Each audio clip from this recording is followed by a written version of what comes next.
You're listening to WZYE 95.9 FM. You are listening to WZYE 95.9 FM, the most influential name in Caribbean radio in the tri-state area. Broadcasting from East Orange, New Jersey, the most influential name in Caribbean radio, WZYE 95.9 FM. And of course, let me say a special hello to all the WZYE 95.9 FM listeners. Yes, people. It's in the village with the dark triplets on WZYE 95.9 FM. And of course, we got a young man we call the outside child. And we come to you every Tuesday, Thursday, and Saturday from 7 to 9 p.m. That's Tuesday, Thursday, and Saturday from 7 to 9 p.m. It's in the village with the dark triplets on WZYE 95.9 FM. And folks, tonight, the Storm will not be joining us tonight. She will continue with us again on Thursday. So, we wish the Storm that, she has a little something, nothing big. We just speedy recovery. Let me bring in Tommy here. Tommy. Good evening, my brother. Welcome. How are you doing, my friend? The outside child, the most loved one, the loved child. Oh. Well, you have to call yourself that, You know what I mean? Yeah. You have to call yourself that, because if you ain't call yourself that, who go call you that, right? My parents. Anyways, today's a sad, as I was listening to Shadow just now, they are thinking about today's a sad day in the soca arena when it comes to the most prolific writer we've had in Trinidad since soca began, or calypso and soca began. He went to the other side. So condolences to the family. Our prayers are with them. I know for sure, because it's a big loss. Yeah. Winston 𝗪𝗶𝗪𝗏𝗏, boy, one of the most prolific, writers in the history of, calypso. Any kind of genre in Trinidad and Tobago. Yeah, correct is right. That fella was real good, but that fella is our boss. Yeah. He made all of those many of those big stars, soca stars or calypso stars. He was Sparrow's backbone at one time. Yeah, but I hear he's the fella that actually brought the Soulfish thing to and Sparrow bring it to big prominence. You know what I mean? Yeah. But Winston 𝗪𝗪𝗏𝗏𝗏 was the fella who kind of coined that phrase now, and Sparrow made it a prominent, double entendre, so to speak. Correct. When we have those type of icons, but you know what I mean? Did he ever get a Trinity Cross or anything? I think he got some major award at once. If anybody is listening and knows, they can chime in and let us know what award he got. But I think he was awarded several times before, or at least once I remember he was awarded before. Yeah. I don't look that up and see if he ever get any type of award in Trinidad, because that man was the most prolific, writer in the history of not just Trinidad but the Caribbean. Correct is right. You're right. That fella was real good, boy. And man, and it's funny, boy. That fella was my friend on Facebook. Well, for all those who are listening to us now, WZYE 95.9 FM, as well as myself, is currently in Facebook jail. Facebook put us in jail for 24 hours beginning last Saturday. And but what happened? They extend your jail time? You'll be bad. No, I can't do nothing on Facebook. On Sunday, they extended to 3 days, 3 additional days. So. Oh boy! So they got solitary confinement now. Yeah. I'm solitary confinement now, boy. Yeah. Oh, I mean, what you gonna do, boy? You just, when you're in this arena, you have to take wherever it comes. You know what I mean? I just say, boy, and it's funny. A lot of people think that I block them because they can't get me. You know what I mean? I have about 12,500 followers on Facebook, and and they want to know what happened to this man. But well, folks, I haven't blocked anyone. I'm in Facebook jail. Facebook put me in jail, and once they put me in jail, I'm the admin for WZYE 95.9 FM. I had to change that. I had to get off of some of the admin for some of them pages because it seemed like if I am, Oh. there's put me in jail too often, so I had to actually get off being the admin on them page and let other people be the admin who are different from me. You know what I mean? Because I know a lot of people want to see us streaming on Facebook Live, and we're fortunate that we have YouTube. I think what we're gonna do, boy, we're gonna go to Instagram and Twitch and all them other ones too, because Facebook continue to keep us in the Facebook jail. I don't know what it is for. They say we violated some community standards, so that's why we in Facebook jail. So which community? Well, to be honest with you, Tommy, boy, I really don't know I don't know if Facebook does tell you what community standards you violated. They just put you in Facebook jail. They put me for 24 hours, right? So I said, good, fine, that ain't no problem. If I'm in jail for 24 hours, I mean, I come to my cock, that ain't nothing big. And then and then they up the ante, boy. They say, nah, 24 hours is not enough. They say 3 days now. So, and you can't contact Facebook. You can't try for a review because Facebook hard to contact, boy. Real hard. So if anybody out there know how I could contact Facebook or a link where I could speak to somebody, let me know, because I try all kind of thing, and we still outside. So I mean, it is what it is, but we are still here, folks. We still streaming on YouTube. We hope to have the Phantom should be joining us shortly, but so Tommy, Yes, Tommy, sir.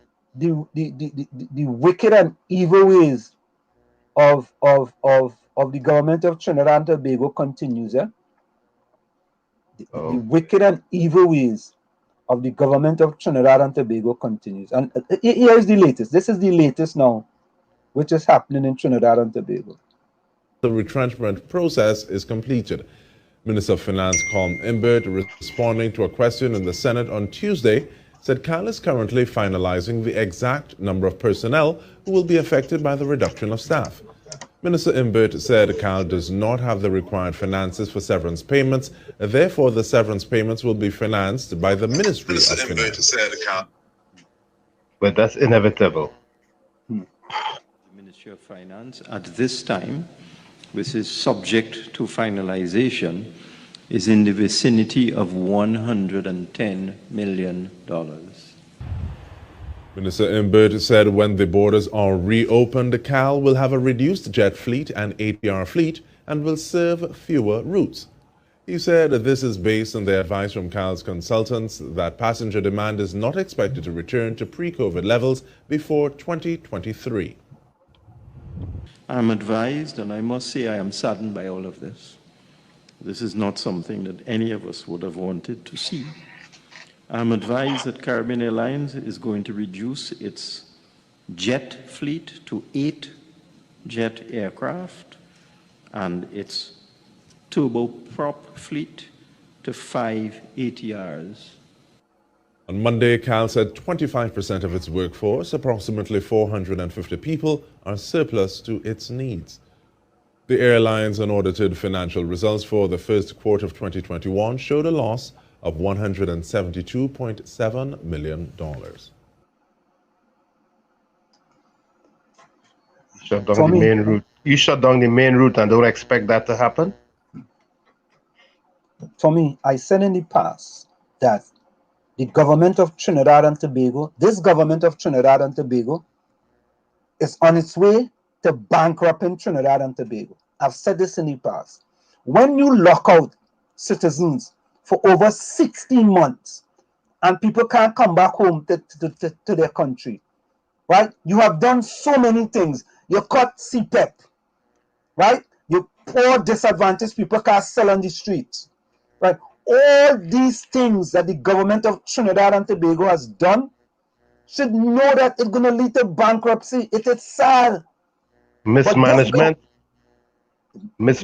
and abuse of power. That's what that is. That caused that situation to be where it is. And there's nothing more than wicked and evil of this government, and people, mark my word, this government of Trinidad and Tobago is going to bankrupt Trinidad and Tobago. There's Yes. going to be a domino effect. There's going to be a domino effect. And I don't know, Tommy, how we and the people of Trinidad and Tobago is going to get out of this. We previously heard the Minister of Finance say they're not going to the IMF. Well, maybe they mightn't go to the IMF. They might go to the IMC. That is the International Monetary of China. Right? Since they can't go to the IMF. They don't want to go to the IMF. They got to go to the IMC. And I'm saying this, and I'm stating this again. This wicked and evil government is going to bankrupt Trinidad and Tobago. They have played right into the hands of the Chinese pandemic. That's what it is. That's what it is. They want China. It seemed to me that the government wants China to come and take over that country. They want China to come and take over the country, and it's sad, man. It's sad, you know. And people will say, well, hey, look, is you supporting them? I'm not supporting that behavior. I am not supporting the retrenchment of car workers. You know, and the worst thing, Tony, the worst thing, during a pandemic, you will come out with that type of news, boy. You already have WASA trying to disconnect workers. That'll go back and change that. Right? Now you have Carl cutting 450 workers.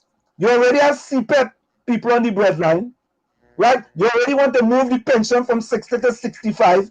It seemed to me in Trinidad and Tobago, poor people in Trinidad and Tobago is disadvantaged under this regime under Dr. 𝗪𝗏. They've mismanaged it all the way, all the way. And forget about COVID-19. Forget about COVID-19. We got to address this too. You see, Barbados put a bubble. Barbados have a bubble now. Yeah, I read it. And Trinidad and Tobago is bubbleless. I make up that one, eh? The bubbleless, Barbados excluding you from the bubble. Barbados excluding you from the bubble. Let me listen to 𝗪𝗏𝘃𝗏. Let me listen to 𝗪𝗏𝘃𝗏. 𝗪𝗏𝘃𝗏, come 𝗪𝗏𝘃𝗏. Let me hear you. Here we go. Yes, 𝗪𝗏𝘃𝗏. Vaccinations, as I said, as possible, because at the end of the day, if we get herd immunity, even these restrictions that we are still maintaining can effectively be released at that point. The second major thing is that we want to be able to create a bubble for some level of travel from those countries that really and truly present no major risk to us. And we're doing this of our own initiative, but we anticipate that some people will probably reciprocate. We had a bubble before, but it was a bubble for all passengers.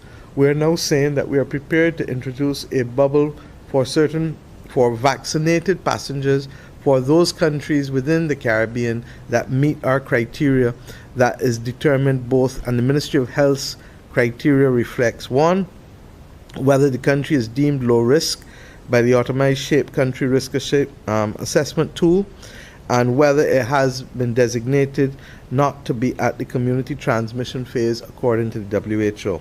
And against that background, it therefore means that immediately from the 30th of June, when we introduce this bubble, persons who are fully vaccinated can come to Barbados with a negative PCR test, and we will not have to test you at the airport because of the criteria that the Ministry of Health has used to determine that the risk is absolutely low. And let me give you an example.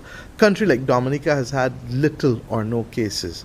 A country like Anguilla and Montserrat, the same thing. Grenada has been able to control itself as well, fairly well, and the issue therefore, based on the criteria and the green and red that I have before me, we will be able to ensure that fully vaccinated persons with a negative PCR test coming from Grenada, Antigua and Barbuda, Dominica, Anguilla, Montserrat, BVI, Turks and Caicos, Cayman Islands, and Bermuda can immediately enter without a further test on arrival.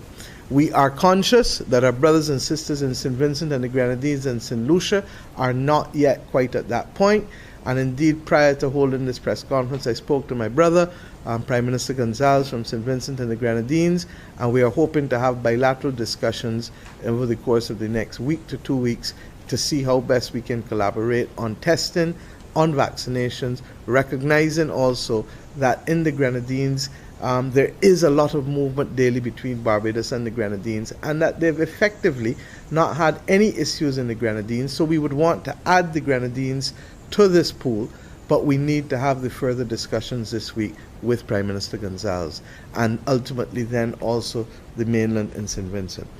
Similarly, St. Lucia. So, my friends, we... What happened? What happened? What happened to the country that touted itself as the safest? Well, she mentioned them, but she said they had to get their act in order. They had to get their act in order. Look at this, eh? And Tommy, there is something about that press conference that seemed to be so calming and soothing, and you know, it gives you a sense of, me and Motley could tell you it's snowing in Barbados, right? And you go say it's okay. Yep. Right? Yep. She could pelt you with stone, and you would think is pebbles. Leadership, that's what you call that. It's a calming sort of it's like a sobering sense. And you know, she said something else, and I think I have it in this other video. She called it acceleration and brakes. You understand? She said sometimes we're going to have to accelerate certain things, sometimes we're going to have to put the brakes on certain things, right? And it makes sense. It gives you a common sense that, yeah, boy, sometimes, you know, we got to brake on certain things, we got to put the brakes on it, and other things, we're going to have to accelerate it. But let's listen to her again. Let's listen to her again. Let's listen to her. Listen to this. Greater capital works coming back to the benefit of all in this nation. It is against that background, therefore, that we have reflected and met, and the current protocols finish on the 29th of June. Accordingly, as of the 30th of June, the government of Barbados will be removing the curfew from the landscape of this nation for the period of time that we continue to improve. Hopefully we will never have to see it again, but that is up to all of us, because I can't promise you that we will not apply brakes if we have problems. But on the current trajectory of the last 90 days, we anticipate that as long as we continue to behave as we've been behaving, then there would be no reason for us to reintroduce it. Secondly, that we will also recognize, we've recognized that we have to have some greater economic activity available to our people. Our tourism numbers have dropped significantly, and we accept that. And we've accepted that that has been one of the consequences of what has happened thus far. But there have been implications for farmers, for merchants, not just for the hotel workers or the tourism attractions. There have been implications for truck drivers, all kinds of people, because there's effectively a contraction of demand, because as you've heard me say over and over, we were accustomed receiving over 60,000 visitors long stay a month, and we were accustomed getting 100,000 cruise ship visitors for 8 months of the 12 months of the year.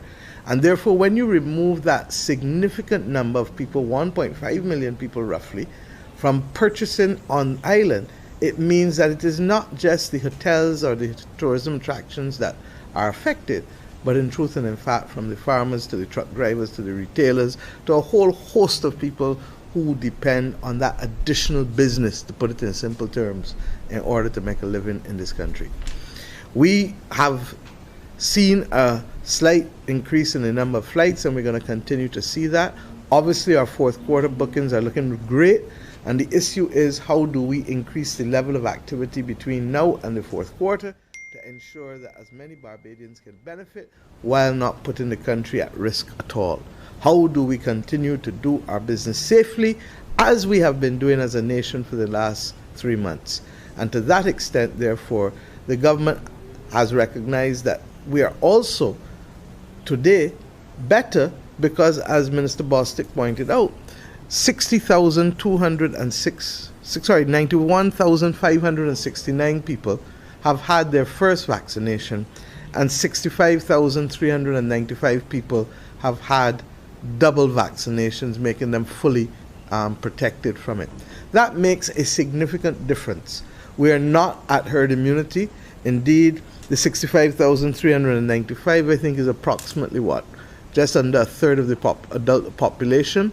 And the 30 additional thousand people that will, 26 additional thousand people that will have their second vaccination soon will carry us to just over 41% when they're completed.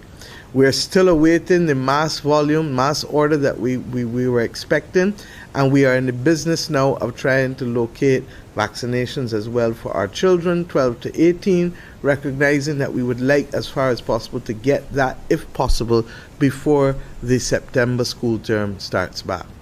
I'm sharing these things with you because I want as much today now to provide certainty and a So there you have it, man. It's such a calming influence when you listen to 𝗪𝗶𝘁𝗵𝗏, the Prime Minister of Barbados. It's such a calming influence when you listen to 𝗪𝗶𝘁𝗵𝗏. Hey, Phantom, welcome. Takesha, good night. Good night to you as well. Gabby, welcome. Thank you, brother. Yeah. Thank you. Yeah, it's such a calming influence when we listen to the Prime Minister of Barbados, 𝗪𝗶𝘁𝗏, and she's telling you, with respect to the population, how much of the population has been vaccinated. In Trinidad and Tobago, we have only vaccinated we have only vaccinated 2% of the population, and we may have vaccinated about 12% overall, right? And the thing about that, when you hear 𝗪𝗶𝘁𝗏 talk about students who are going back to school in September, have we heard anything yet about any vaccination for those people 12 to 18 years of age in Trinidad and Tobago? I'm asking the question because I don't know. I'm sure it could have been, I'm sure they said something about that at those Ministry of Health press conference. But I get fed up of listening to them things because it's the same thing over and over and over and over. Tommy, you or Gary, have you heard anything about them vaccinating 12 to 18-year-olds in Trinidad and Tobago? I myself stopped listening to those conferences. We can't even get to that point. We're trying to vaccinate the elderly right now. We can't even cover that ground. Yeah, well, you see that is the thing, boy. That is the thing. And so you know, it's funny, eh? I want to put something up here. Let me put this up here because I don't know, boy. When you say certain things, boy, you have to be very careful when you make certain statements, you know. Where's this statement, boy? Here we go. Here's the statement here. There's a statement here, right? Oh, let's see that, right? 800 doses, 800,000 one-dose Johnson & Johnson doses are scheduled and anticipated to arrive in August. But guess what? There's work going on right now, led by the Prime Minister of TNT to seek to advance the arrival of those doses, right? What does that say what does that say to us? I don't want to misread it. What does that say to us? Let me say welcome to Rose and Gayatri as well. Welcome, right? So we have possibilities of getting vaccine. We have possibilities of getting vaccine around that time, right? That's what it said to us, right? But there's Right? no guarantee. Yeah. All right. So let's look at this other one now, right? Right? Let's read this other one here now. This is what this other statement says. I mean, sometimes I don't know, but sometimes I wonder if it's me. Eh? Here we go. Gavi representatives confirms TNT won't benefit from 500 million US vaccine donation. Well, they have to pay for them. No, but man said they gain 800,000. Maybe he paid for it. I'm can't pay for no vaccine. I'm paying for no vaccine. No. So what did I miss? And not only that, but listen to this one. DR Singh, government in talks with US to get vaccines.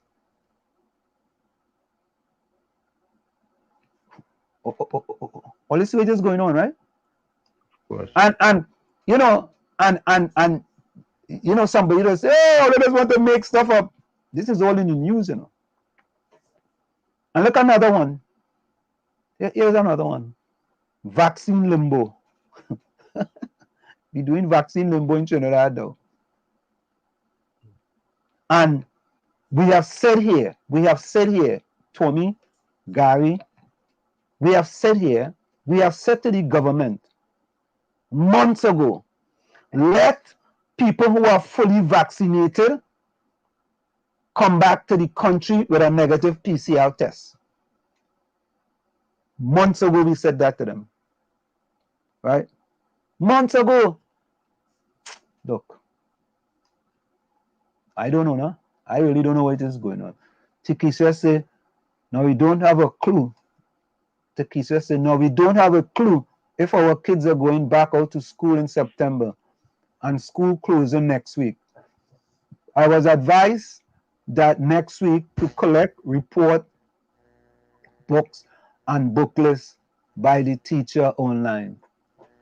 Right?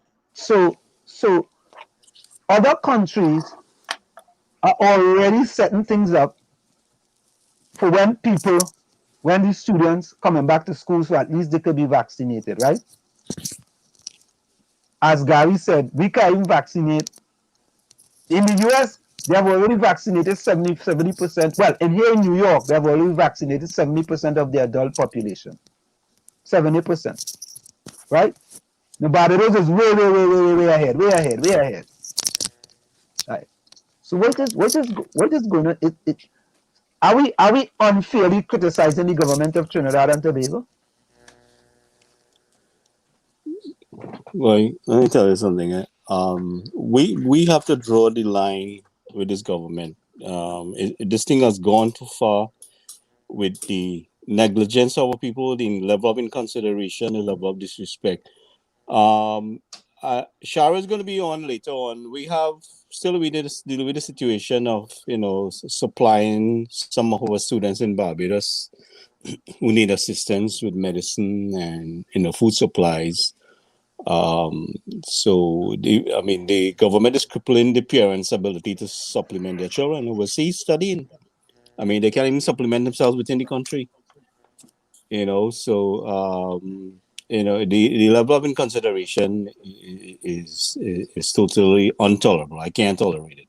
We have to rise up. We have to lead some kind of a political revolution to remove this government before its 5-year term. I'm sorry, I can't see this happening to my people and not say that. Well, Gary, I don't think. I think that we have to be strategic. The government is going to be there for 5 years. Well, we could disrupt them.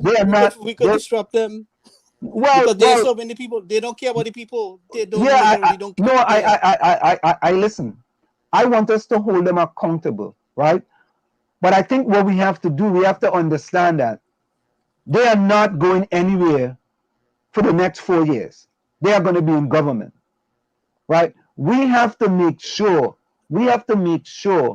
that for all these wicked and evil things that they're doing to the people, right? When come 2, 3, 4 months before the election, right? People remember what happened in the past, because we as Trinbagonians tend to forget things that have happened in the past. If you come and you give me a hamper, you give me a t-shirt, and you roll up something inside it, and so on, right?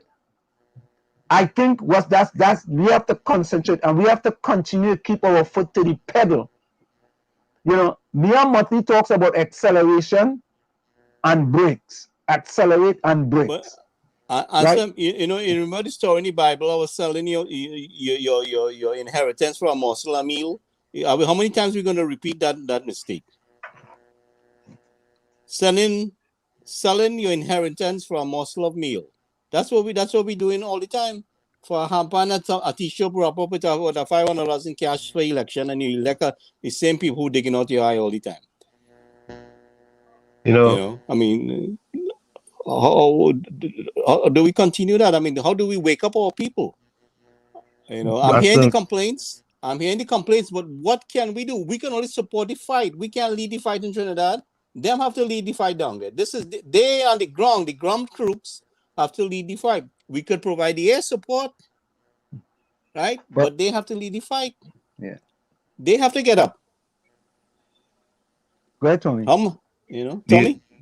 The only way that this is gonna wind up in a good way for this government is if by some miracle the economy, something happens that gives the economy a serious boost or a serious shot in the arm. Other than No. Let me tell you, they will thief more money. The economy, the serious boost is they're gonna put more money in their pocket. That money is not gonna trickle down to our people to the way it should go. Giving them more money, the money is not the issue, The money is not the issue here, It's the level of disrespect and arrogance and inconsideration is the issue here. The thing is that a lot of the people you talk to in Trinidad on the ground believe that the government is doing the right thing, and right. So that's what I'm saying. So disturbing. Nothing we can do on our end. It's disturbing. They believe the government is doing the best and managing this thing properly, and it's the people who are messing up, and the people who are. And if the people would do the right thing, then the economy he would be able to open back up the economy and this and that and the third, which may be true in some instances, except that leadership should manage it effectively. That would have the people doing the right thing and have things in streamline and organize and have some discipline going. So it's a two-tier situation. It's not just the people on the ground, which most of the people in Trinidad believe that is the people are at fault and not the government. But it's sad. I mean, we they say you can't see the forest for the trees. We are outside looking in. We can see what they are not seeing. Many of them, because you talk to them, and they're like, and so they don't really want to hear a lot of what we are saying. Why? Because they just cannot see. They are inside. But then again, the people are really a tough bunch of people to govern. Always good night. Tommy, I see. I understand. Those are all ingredients of the issue. But what I'm seeing there is that it's still we could spin our wheels all we want and spend all the money we want to help them. But if they don't get up on the ground and decide to make that change, if they're comfortable, if the majority of the people are comfortable with what the government is doing, there's nothing anyone else can do. We outside. There is nothing any of us can do. And that's what I'm saying. And we could bring the truth, like we trying to bring the truth about the exile and Chinese citizens to them out there. We have offered them an opportunity to voice what's going on in the country through the station here. And not many have really taken that opportunity. Not many have even taken the opportunity to speak out. So how do we help them? How do we help them now? We give them the media. We make it all the effort on social media. This is an opportunity what the members of the diaspora should be capitalizing and coming on the station and calling in and speaking out. Yes. And I mean, and they're not taking this opportunity. But Gary and Tommy, you see, we have to understand our people. We have to understand Trinbagonians. That's why we have in the PNM a go along, get along PNM gang, right? And when the go along, get along PNM gang get on their radio program, they don't talk nothing about economic development, economic empowerment, economic inclusion, or access to capital for their own people. They don't talk about that. The only thing they talk about, oh God, the big UNC doing all of this and the UNC doing all of that. While people have the CPEP contract, the UNC contract, and they're good. The family getting their house renovated and everything, and they're nice, right? They're nice. So, I really and truly don't expect them. And if when they come onto this program, it's to bash us or call us idiot and to call us fools because they are not critical thinkers. You see, and when you are not a critical thinker, and all you want to do is to put on your red sunglasses or your yellow sunglasses and look through those lenses.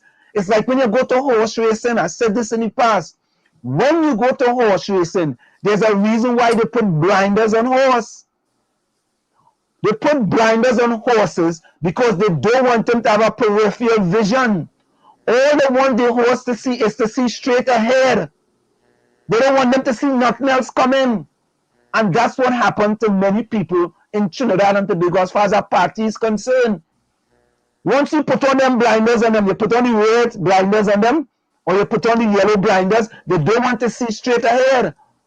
So when we trying to come and talk about things about, you want to do this, you want to inform the government about this, right? The people with the red blinders go call you all kind of names and all kind of things. So because we have today they still feel we are a threat. Even though all hell is breaking loose, they still feel we are a threat. And they feel that what the government did by locking us out was and is the right thing. When we who have been locked out from Trinidad and Tobago are able to go everywhere else and are going everywhere else and not have a problem. But do you think they really care about that? As far as they're concerned, bringing us back, the government allowing us to come back was definitely going to have a massive spread, and they were going to, as I said, they want all the way to dead in this place. That's what they were saying, and they still believe that rhetoric. And Sam, just watch out for a young lady in the back room. She just got her exemption. That she was a young lady in New Jersey who left her baby home and couldn't go back. Just watch out for her.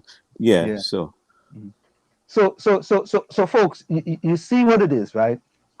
Early in this process, the government of Trinidad and Tobago was telling the people that it's a science. They are following the science, right? That's why we have locked out exile and stranded citizens. There's a science, and the science tells us that don't bring these people in because they bring in COVID-19, and if they bring in COVID-19, when they come into the country, it will spread the virus, right? And that's why they locked them out. So people, we were fighting. Now, the exile and stranded citizens, when they come home, they ain't bringing home nothing, but they're in a suitcase, and some food for their family, or some clothes for their family, or something for their family. They're still being locked out. However, we have all different parts of the borders open, porous, people coming in like nothing. Back door, right? Front door, side door, all kind of door, top door. They're coming through the attic, all kind of thing. They're coming by boat. Even dead people coming in free. Dead people coming into the country, right? And the government don't have the common decency.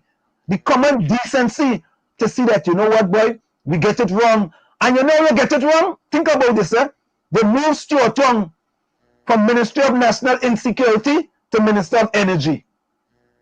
Right? If that man was so good in what he was doing, why only had to move him?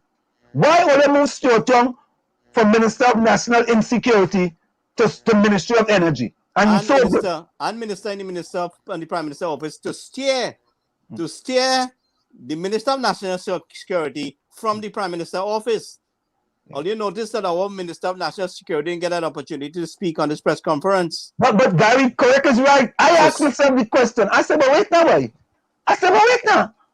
How come Stuart Young talking about stuff with regards to the Ministry of National Security? I said, and the people who go along, get along, pay them, get them in the media. They're afraid to ask that question. That is a legitimate question. You how see, can a man... Go ahead, Tommy. Everybody afraid they boss both of them. If they say the wrong thing and they ask the wrong thing and they inquire about the wrong thing. Everybody, because you realize there's a buffer situation going on right through. Well, we had to cast some buffing from this side. We have to. We should get into the Mia Motley business. Pasar Ramnath, welcome. Good evening. Alec, welcome. And Ulrich. Ulrich say, that is so sad. I love what 𝗪𝗬𝗫 said on this issue. 𝗪𝗬𝗫 was absolutely right. Yeah. Sorry I missed the opportunity, but 𝗪𝗬𝗫 had a really chaotic day that day. It was, I ain't gonna lie to you, the fella, and you see what the media is doing in Trinidad and Tobago. A person like Herbert 𝗪𝗬𝗫, regardless of whatever happened in the past, you need a man to come and tell a story. Tell a story. But I wanted to ask him. about the justification by the justice system in Trinidad and Tobago supporting the wickedness that this government is doing. But listen now, Diana asked him a question about that, and he talk about, I think he said the civil part of the judiciary is in good hands, but he said the other part is left to be desired. That's what he said. He said that. We have to take them to international courts, bro. This is what we have to do. People have to get up and stand up and fight this government and show them that we're not going to tolerate this nonsense. I can't believe that everybody's sitting so comfortable while their families suffering in the country. There's lots of us outside here can join this fight. Gary, you have to understand that many people depend on the government to put food but on the members in the diaspora could join us in this fight, man. We have 350,000 people here outside here. They could join us in this fight. They could join us in this fight and shake up this government. If they raise their voice, I bet you things change. There's a few of us making a little noise and we're making a drastic difference. Look, I make some noise for a young lady suffering in New Jersey today, and within minutes she get the exemption. Yeah, I think we have her in the chat. Ulrich says, when will he be back? Ulrich will be bringing back Volney, man. By the way, guys, we invited another stalwart in Trinidad and Tobago, and he said he will be with us sometime. Is that Janika? Yes. Janika, welcome to In the Village with the 𝗪𝗶𝗹𝗏 on WZYE 95.9 FM. We are glad that you can join us. So, of course, with us tonight is Tommy. They call Tommy the outside child. The 𝗪𝗶𝗹𝗏 is Diana and Sam and Gary. Diana can't join us tonight. She had a little setback, but she will join us on Thursday. And of course, we have Gary, who's considered to be the phantom. So, how are you doing, Janika? I'm okay. Well, I'm doing better now. I'm doing much better now. And why is that? Well, I finally get an answer. I haven't seen my daughter in 18 months since, when the borders first closed. And she recently just turned 2. And I've been, ever since they first made the thing where you had to apply for an exemption, they had it where you had was to send in an email and your supporting documents and everything. And I've been sending emails, literally every day since last year. Sending emails, calling, no answer. All they was telling me is that I have to wait for them to review it. I had to wait until for somebody to call me. It was just no kind of answers, no nothing. And I tried to explain to them, well, my daughter is only an infant and I am not there and she just with my family, So it was just these past couple months were just real depressing for me. Real depressing. And Janika, where are you currently? I'm in Jersey. You're in Jersey? Yeah. Wow. I'm also. Oh, as a matter of fact, all three of us are also in Jersey. Tommy's in Jersey. The Phantom is in Jersey, and I'm in Jersey as well. So you're saying, Janika, there's been 16 months? 18. 18 months? 18 months. Yep. No. But wait. Was there some time in the process there that you that maybe you gave up and you didn't? I did. I literally was. I was done. I really gave up all hope. I really did. Because it's it's no way I trying for a whole year and it's nobody can answer me, boy. Nobody. No, I wish that one of them who is involved in Trinidad were listening now to hear this kind of story. When they push the narrative that they have taken care of all these stranded citizens. The worst part of this equation is that many people who came out of Trinidad long after you were able to go back. Yeah, because that's they knew, the thing. I know of it, and because they knew somebody or they were able to pull a string. What this government don't realize is that when they put, or maybe they do realize that when they put something like this in place, they just open the door for another corrupt system to take effect, and that's what has happened. This whole thing has been corrupted and evil, to say the least. Well, hats off to our Minister of National Security, Mr. Fitzgerald. Within minutes, I shared her message to him, sent her the information, and she got approved. Yes. Well, and again, we want to say to the Minister of National Security, thank you very kindly from the bottom of all our hearts Yes, that absolutely. you have stepped up to the plate. And the last Minister of National Insecurity that was there, right? I mean, anyway. Yeah, he said nobody else stranded outside here. Look, we got her here. Yeah. Right? Separated from the baby. She's an infant. Mm-hmm. Okay, this is the time the child needs the mother the most. Yeah. Okay. She probably wouldn't even know her mother when she sees her mother. But that's the thing, because when I left her, she was a baby. She wasn't even walking yet, talking. A short trip. Sad. A short trip that turned into 16 to 18 months. Yeah, I never thought that would have been the Almost. last time I get to see my baby, like literally. Literally. That's so sad. And sad. And you know, Janika, you know something, boy? Think about that, eh? Empirical evidence. Yeah, Who wants empirical evidence? Here it is in your face. Yeah, JB say, answer his hands, boy. He in good hands. He in good hands. Yeah, you know, Janika, months ago, we were telling the people in Trinidad and Tobago that they were still exiled and stranded sitting. And we have a fella who used to be on the program, but we got he don't come no more. You know, he used to come and tell us, oh, where's the empirical evidence? We need some empirical evidence in order to show that we don't have any exiled and stranded citizens, right? And people used to come on the program and tell people that we are exiled and stranded. Yes. But you know what though?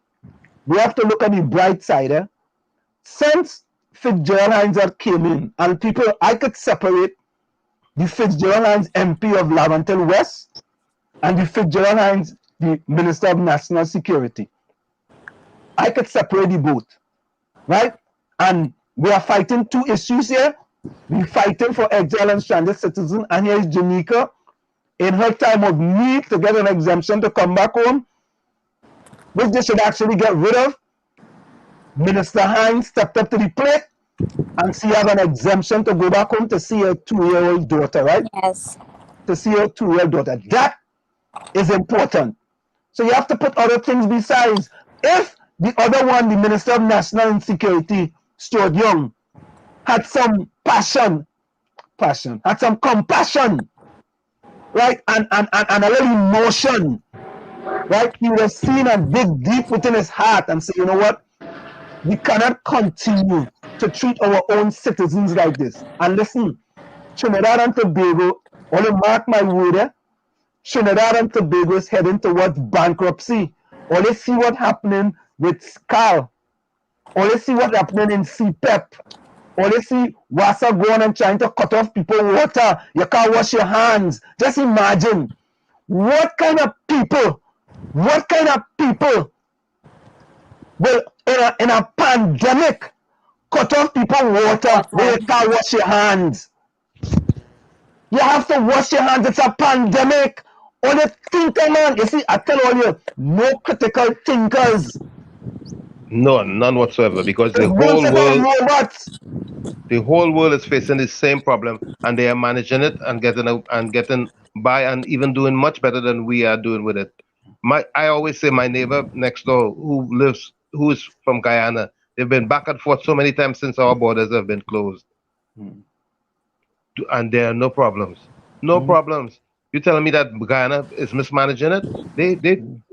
What it is we are missing? We haven't learned anything at all. We haven't realized that we are not the only ones who have this problem with COVID. COVID is a pandemic, meaning the whole world is facing it, but nobody else is mismanaging it like we are. Nobody else has a exemption policy. But you see, Dr. Rolly Bright Boy that he have next to him there, right? The Bright Boy that he put in minister of everything, right? Running the show there, right? He saw that fit to lock out our people outside the country, regardless of who dead.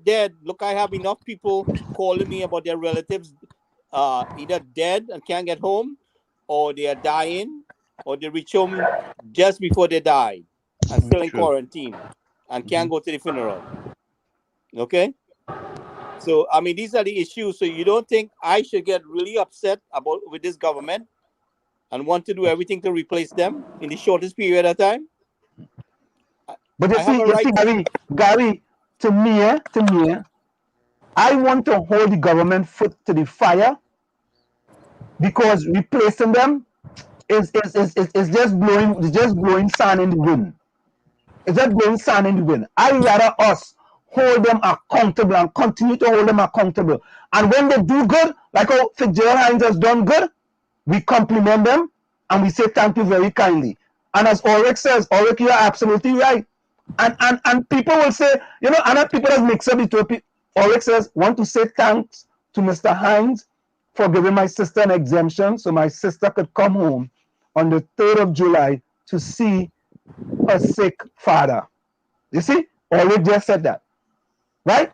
So what 𝗪𝗪𝗪𝗲 is showing a part of him that many of us didn't see in the past. We didn't see that from him, but I just feel God give him a second chance, boy. God come down and appear and say, look.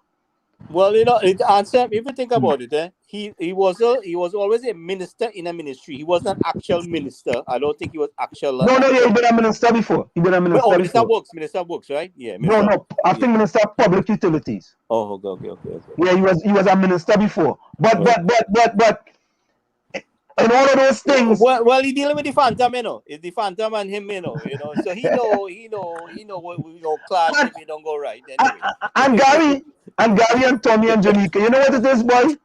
If we can get other people in Trinidad and Tobago to hold the MPs and ministers foot to the fire, I bet you a lot of them will do a much better job than just being part of the go along, get along, PNM gang. Right? If you hold your foot to the fire, like we are holding the foot to the fire, you will see a big difference in politics in Trinidad and Tobago. Janika, Exactly. you were saying. Go ahead, Janika. Yes, I'm here. Yeah, you were saying that. I was saying if the people hold the politicians' foot to the fire, we will see a different set of politicians in Trinidad and Tobago. Yeah, I agree 100%. Yes, indeed. But Gary, Gary, I know you keep saying that we need to change and we need to replace. But as in the words of Pandey, it's either exchange or small change you're gonna get. Yeah, but what I'm saying to you, Tommy, listen to me. We have to get to a position as a people that when you go in there, regardless of who you is, and you start to disrespect us, that we must mobilize ourselves and put enough pressure on them to resign. Okay? There's no 5-year term is locked in with them. We have to shake them up. Let's be practical. Let's be practical. Yeah, we got to be practical. You know how often you get somebody to do what Manning did in 2010. I don't think many others are going to be doing that. Manning got enough pressure. Manning got enough pressure that his government collapsed. That is why he gets pressure that caused Manning to do that. He didn't do that willingly. No, Gary, the Manning government did not collapse. They were intact.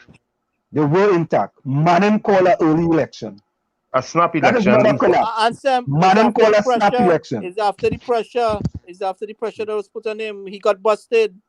He got busted really bad by Ramesh and Jack. But that's a matter of opinion. But Gary, Manning could have continued as the Prime Minister of Trinidad until his term came to an end. Correct. Manning decided to call a snap election. You guys have realized what went on there, but I know for a fact. Gary, pressure or no pressure. But pressure or no pressure. The same thing happened during 2010 to 2015. People were calling for an early election. We have to get out of that type of business. It is not going to happen. We cannot allow. Listen to me. We have to show.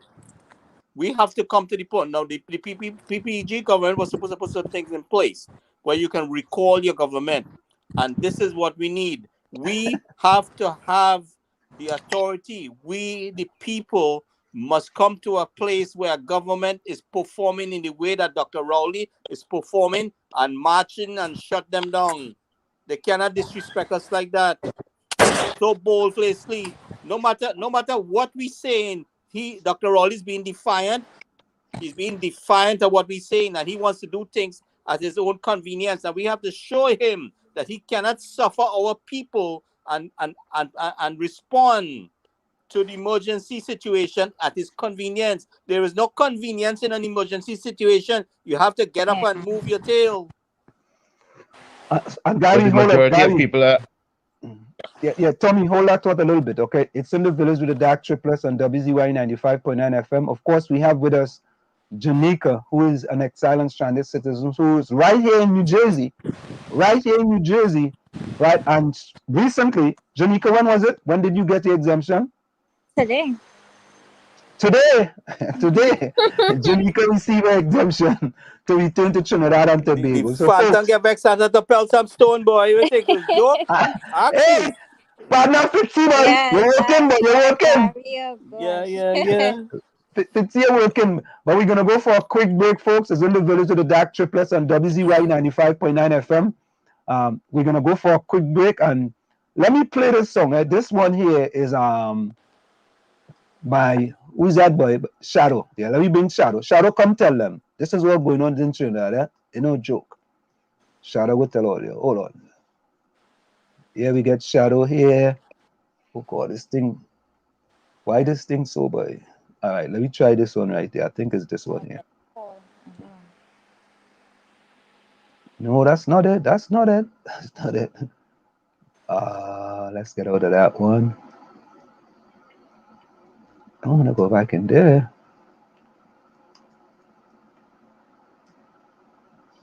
All right, folks.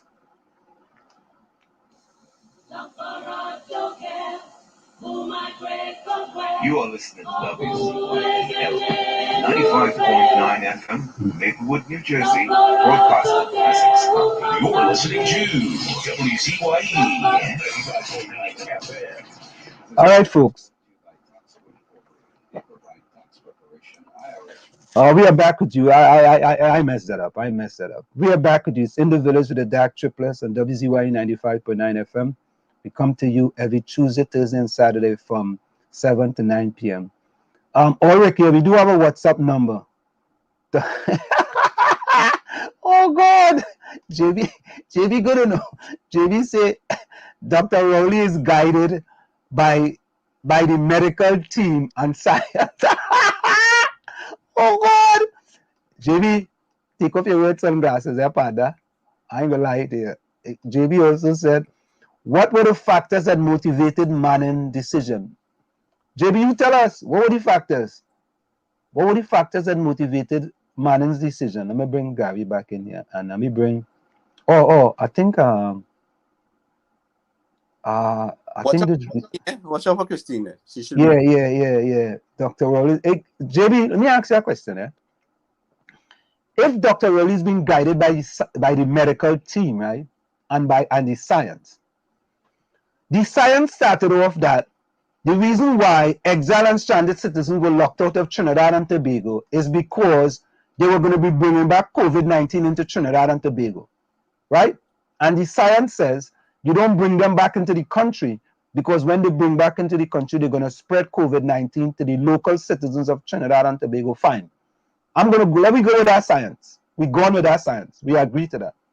Now, right, that the exiled and stranded citizens have been locked out, so they can't bring back in no COVID-19, and the Venezuelans are bringing back COVID-19 into the country, not just COVID-19, the P1 strain, the P2 strain, the P3 strain, all kind of strain, the South African strain, the Indian strain, the Brazilian strain, the Latin America strain, all kind of strain they're bringing back in, and always still locking out exiled and stranded citizens, and you saying about science, boy?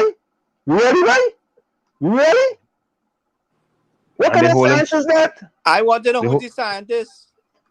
Not just that. Look like the only scientists that are existent are in Trinidad and Tobago. What about the rest of the world? What about their science? Why they are not locking out their citizens? No, but we just want to use. No, let me use Trinidad science. Let me use their science. We don't want to go outside of Trinidad because them are the best science. You understand? So everybody else is working over here. No. Mafia. Them is mafia. Them is mafiosa. Let me just use Trinidad science. What is the science now that's being used to continue to lock out exile and stranded? You know what's the science? Here's what the science is. The science is this, right? Carl, Caribbean Airlines is going to go bankrupt, right? Because of the foolish science that the government of Trinidad and Tobago to impose on the people of Trinidad and Tobago. Secondly, 450 people, right, in car going home, right, because of the science that the government of Trinidad and Tobago use. What science you rather? You rather the country to go bankrupt, or for you to bring back in your citizens and you deal with them? So right? the thing about it is all the repatriated citizens were going straight to quarantine, okay, and being tested and retested. So how would they be able to infect the country if they are being scrutinized as they come into the country? Okay. But Gary, how they infected the country. But, you know, here's what JB is saying. To be honest, I haven't seen any Venezuelan hospital with COVID. They're not in the hospital. They're outside. They're outside. They run in the streets. They infect more people. Yeah, but you know, if you get COVID-19, you don't necessarily go to the hospital, you know. You could deal with it yourself, you know. Right? If them is illegal, but you think about it. Oh God, JB, you're too bright, man. Think about it now, JB. If I'm illegal in our country and I get COVID-19, I want to go in the hospital so they can send me back to Venezuela. Nah, I go fight the COVID-19 in 𝗪𝗶𝗹𝗶𝗶, right? All them kind of leaves out in Trinidad. I might go by 𝗪𝗶𝘁𝗵. 𝗪𝗶𝘁𝗵 might give me a solution to fever grass. Fever grass, right? Wait, why going in the hospital for? Come on, man. All right. Yeah, but Ulrich, you're right. Britain sent a plane to take all their citizens home from Trinidad. Britain, people are sending planes all over the world, right? To bring the citizens home. To bring the citizens home. Look what we have to do now. We have to get rid of jets in car. That's what we have to do, right? One them jets should have been run. Now, what we could have said is the only airlines we're going to allow to operate is Caribbean Airlines, and we'd have made some money there. All right. The sensible thing, if Caribbean Airlines was running from various countries, taking out people back and forth, it would have been operational, and we could stipulate that the only airline set that Trinidad right now is Caribbean Airlines. We could say that. I could go along with that. You understand? Because that we put in money into our industry. You know. So I mean, I have no problem with that. Yeah. Prasad says my sister is very sick. Asked for an exemption. Never heard from them. Even though I had told them I was vaccinated. Hey, we go fix that, Prasad. We go fix that. Don't worry, we go fix it. We need to be fixing business here. We not to know sitting down and watching about science. Right? Science and science are working. Before the top of the hour, I was about to say something that JB confirmed, that the majority of people on the road, on the ground in Trinidad and Tobago believe what the government is saying. That's why nothing is changing. The majority of people on the ground in Trinidad and Tobago, they are going along with, like you said, they belong to the go along, get along gang, and that's the issue.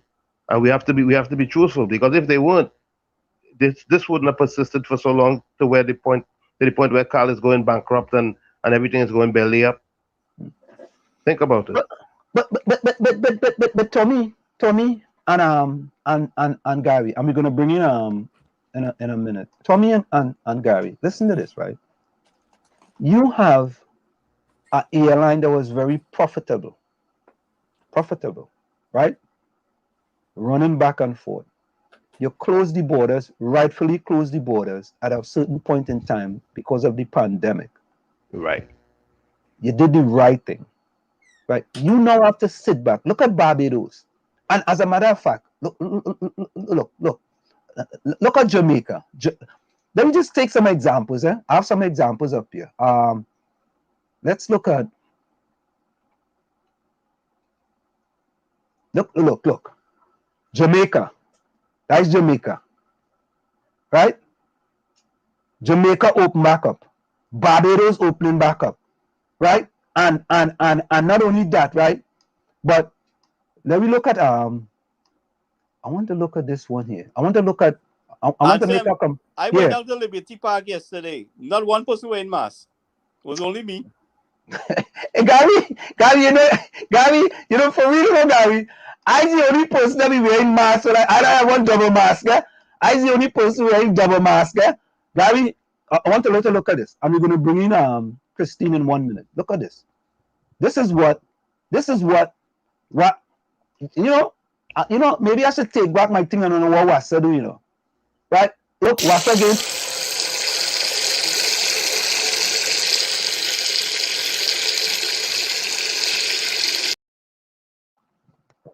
And you gonna cut off people water. 𝗪𝗶𝘁𝗵. Look, 𝗪𝗶𝘁𝗵. Answer. That is something going on for years, boy. That is Boy, something boy. going on for years. What people dealing with, They But want no, to pay water bill when they get water, get water, but Gary, there's what the people of Trinidad and Tobago dealing with now. Watch this.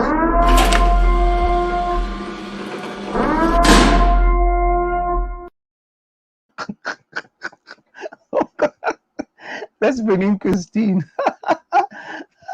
Christine, welcome to In the Village, the Dark Triplets on WZYE 95.9 FM. How are you doing today? Very good, but not good. When I consider my fellow citizens are stuck outside still and going through a lot of mental anguish, it's very disheartening. Yeah. And that's why I'm here. Yeah, but we have to say that we have to say this, and we are very frank and straightforward in the Village, the Dark Triplets. Under the former Minister of National Insecurity, things was worse. Things were worse. Things have gotten better. And Christine, most people in Trinidad will know, I, Assembly Born, is the #1 critic of Fitzgerald Hines. Everybody know that. Everybody know that. Right? I've been known for that. However, I can separate the MP of Laventille West from the Minister of National Security, especially when it attempts to exile and stranded citizens. There may be other things he might not be doing well, but we are fighting for something here, and we see him, he's being compassionate, and he's giving us an ear, so we have to give him credit where credit is due. Well, I'm not here to give or take away credit. I'm here to speak on behalf of the citizens who are outside and are suffering and they are experiencing mental anguish. And the thing about it is that, you could give someone a pill for they have a fever. You could give them, if they're naked, you could give them clothing. But for when someone is suffering with mental anguish, what do you give them? And the thing about it is that when you're separated from your families, when you don't have the financial wherewithal to be able to support yourself, it is very disheartening for many of our citizens who are stuck outside. So I'm not here to promote or to demote anyone. I'm here to say our citizens are suffering and they need to be brought on immediately. There's another aspect to mental anguish that is being placed upon our citizens who are out there, and that is to force them to take this injection. And I call it an injection because it is not a vaccine, in my opinion. And so you find that there's now a new set of mental anguish being placed upon our citizens needlessly. And the question I'm asking is why? And what is it that, what is going to happen to them when they return home? What is in place for them emotionally, mentally, physically, psychologically? What is in place when they return home? And the answer is, I don't believe there is anything. Right now, we have citizens in Trinidad and Tobago who have been impacted negatively because of the loss of jobs, and they are not getting assistance. So what is going to happen with those who have lost jobs already, who don't have jobs, and are coming back home to a situation where they're just suffering from all sorts of emotional upheaval as a result of this lockout, which is in excess of a year for a lot of them. And that is my question. What are we going to do? What is the government's intention to alleviate some of the fears and the concerns that are rightfully taking place in their lives? Christine. I think they have acted irresponsibly from very beginning. And the thing about it is that we're hearing that, Carl, I heard you mention it, that they're laying off persons. And the truth about it, is this an indication that, yes, we're going to open up borders, but guess what? there are no flights available because we don't have airline on full capacity. What is the narrative that we are hearing, and how do we interpret it? Because when you want to really break down somebody's morale, you do not have clarity in your communication, and the government has not been communicating with any clarity from day one. You know, Christine, I have to tell you something. We said here earlier in the program that if the government continues along the way they were going, that it appears that CAL was one of the companies we talked about that they will bankrupt Caribbean Airlines.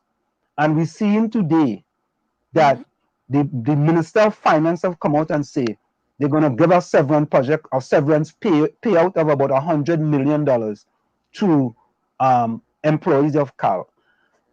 In this, I call it guava season. In this guava season here, this is the pandemic. Why will you come out in this time to give people, as you say, mental health, mental stress? Why would you come to a program like that today? People facing WASA. WASA want to disconnect your water. CPAP cutting the workers. Right? Now, CAL cutting the workers. You want to increase pension from 60 to 65. It seems that poor, disadvantaged people in Trinidad under attack by this government. And the sad thing to say is that as a government I support, it's sad, but these are facts. These are facts. What's next? Where are you going to wake up to tomorrow? Right? Then they have a curfew Father's Day. You have to ask a question. What is the agenda? And the agenda is, and of course, if you would have read in the last couple of weeks where a number of nations met, one of the nations that met and agreed to a one world order, the NWO, it's our Prime Minister. So you understand the agenda is one of these various. And the only way you can get an agenda like that to be pushed into a nation is that you have to break the morale of a people. And how do you do that? You threaten them, you deny them services, and you cause them to a place where they know they're like mindless sheep. And that is the problem that we're having here. And we have to be able to speak out and say what is wrong and oppose that agenda.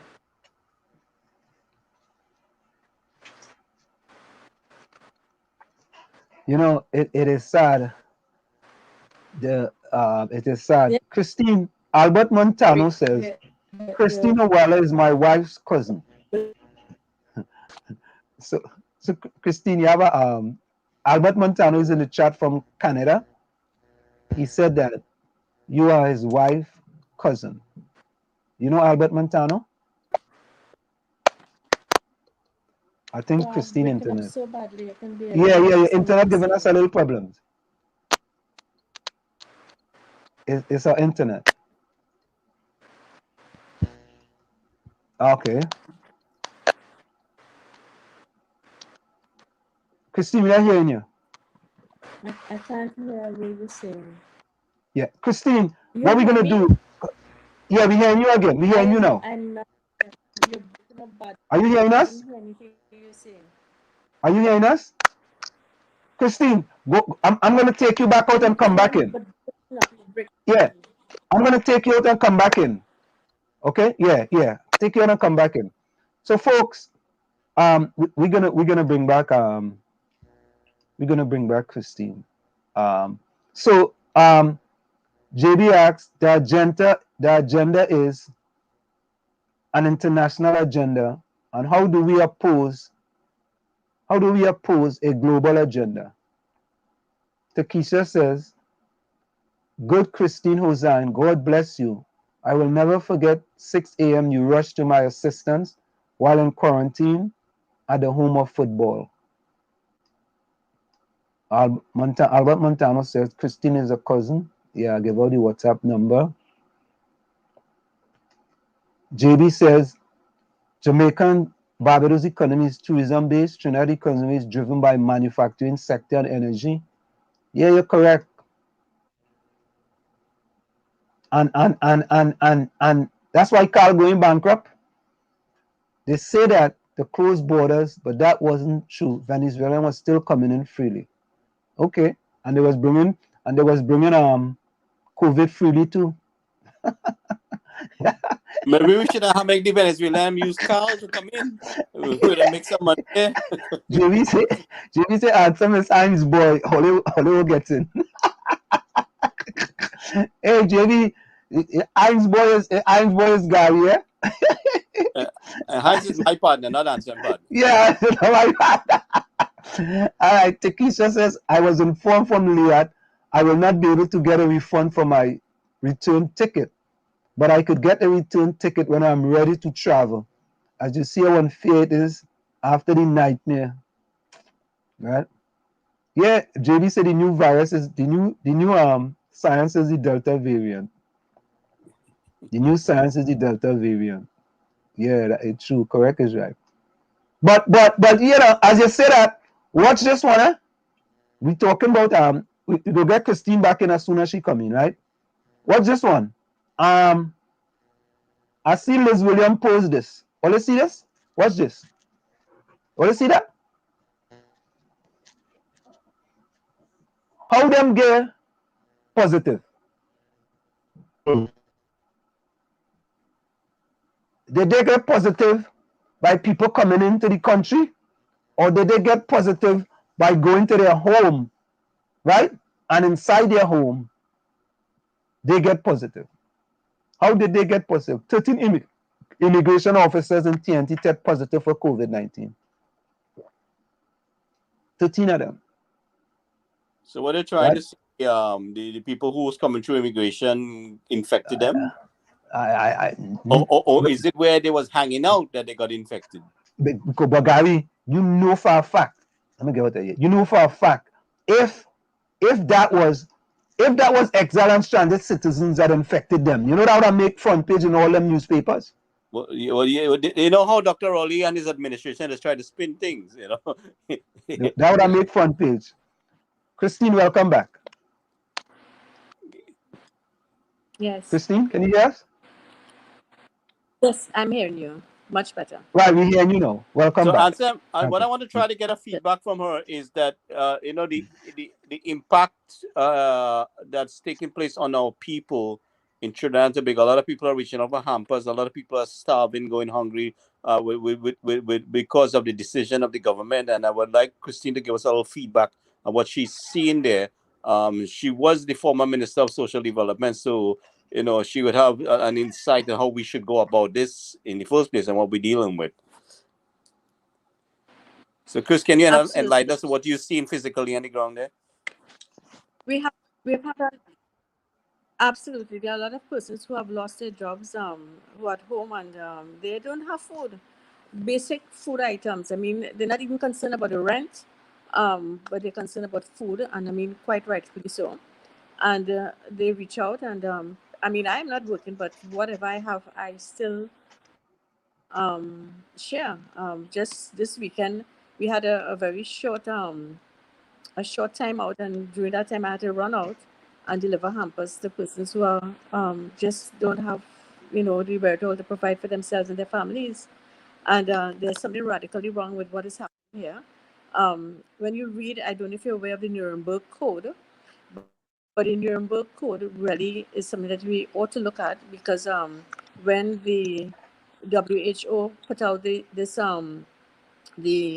EUA, which is the emergency use authorization for this injection, there are guidelines in it that tells you that each member state need to be guided by their own scientific research, and that certain things must be put in place.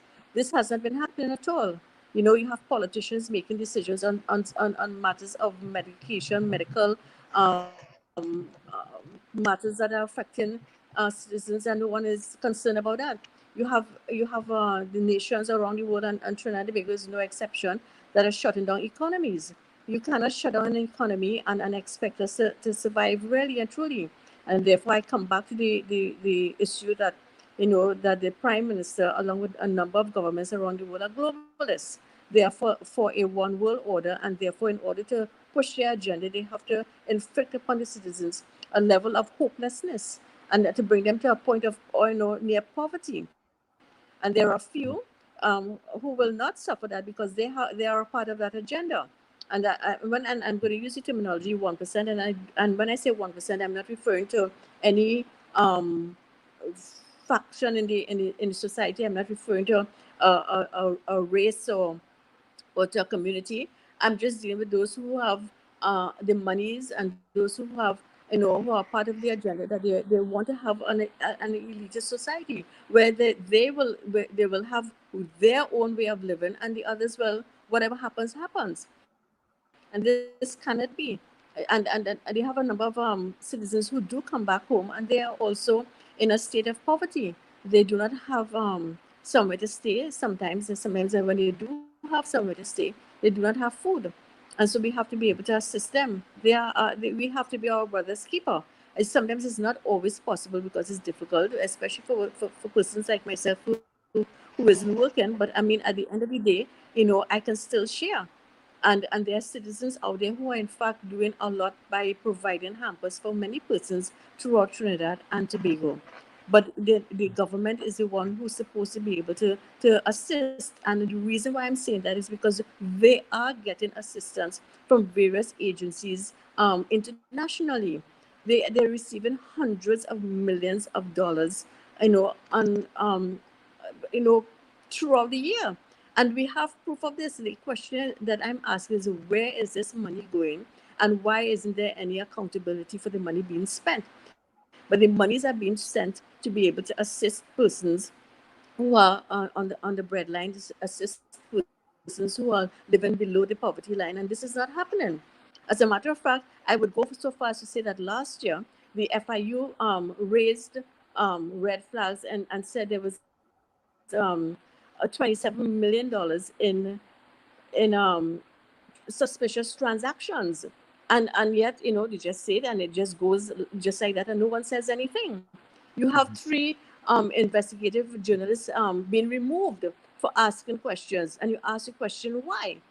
And I already said the agenda. I don't want to say that that I know the agenda. We must be able to ask ourselves what is the real agenda and what it is we're going to do and say about it. And this is why I'm saying I'm not here to promote anyone or to demote anyone. I'm here to speak the facts and to say what is happening, and we need to deal with it. We need to confront it. And when I say confrontation doesn't necessarily mean that it's violent, but confront means that you face it head on and you ask hard questions and you get harder answers. We're not getting answers, not from this government and not from a lot of governments from around the world. And meanwhile, our citizens are suffering. They're I suffering. see, like, they are throwing out people in jail and and starving them to kind of like basically trying to demoralize our people. Basically, that's what you do with prisoners. You take away the food Demoralizing the British and you take away their rights. We have rights. Citizens have rights. And what the governments are doing all over the world, and they're implementing SOEs so that they can literally they have the legal right to take away your right. And so that therefore, what they are afraid of is a rise up. This is why the pandemic, this has been planned from how long ago? You hear them speaking before Dr. Rowley came into government this second term. He said, I'm bringing this special ID card, which is being spoken about around the world. So therefore they knew and they had their intentions of what it is they were going to do. And they're using this pandemic as an excuse and as a cover to push their agenda. And we must be able to call it for what it is. And the only way you can push this agenda is when you break people's morale, you place fear into them, and you cause them to panic and to just do whatever it is you say to do, because you believe that whatever it is you say that should be done is the best thing, the right thing, and that they trust you. But this government has not earned our trust. They have lied upon lies, and yet they get away with the lies. And when you have journalists who are now speaking and asking the right questions, you see now there is a removal of these journalists. And so we need to ask some really hard questions, and we need to be brave enough to stand up and speak out. A lot of people are afraid because of the victimization. Well, But Christine, I rather stand for what is right and be victimized than to be hide. And then what do I say? Well, when I stand for my God, what am I going to say? Well, I was afraid. I cannot be afraid. well, Christine, I want to say this. You were saying The point something?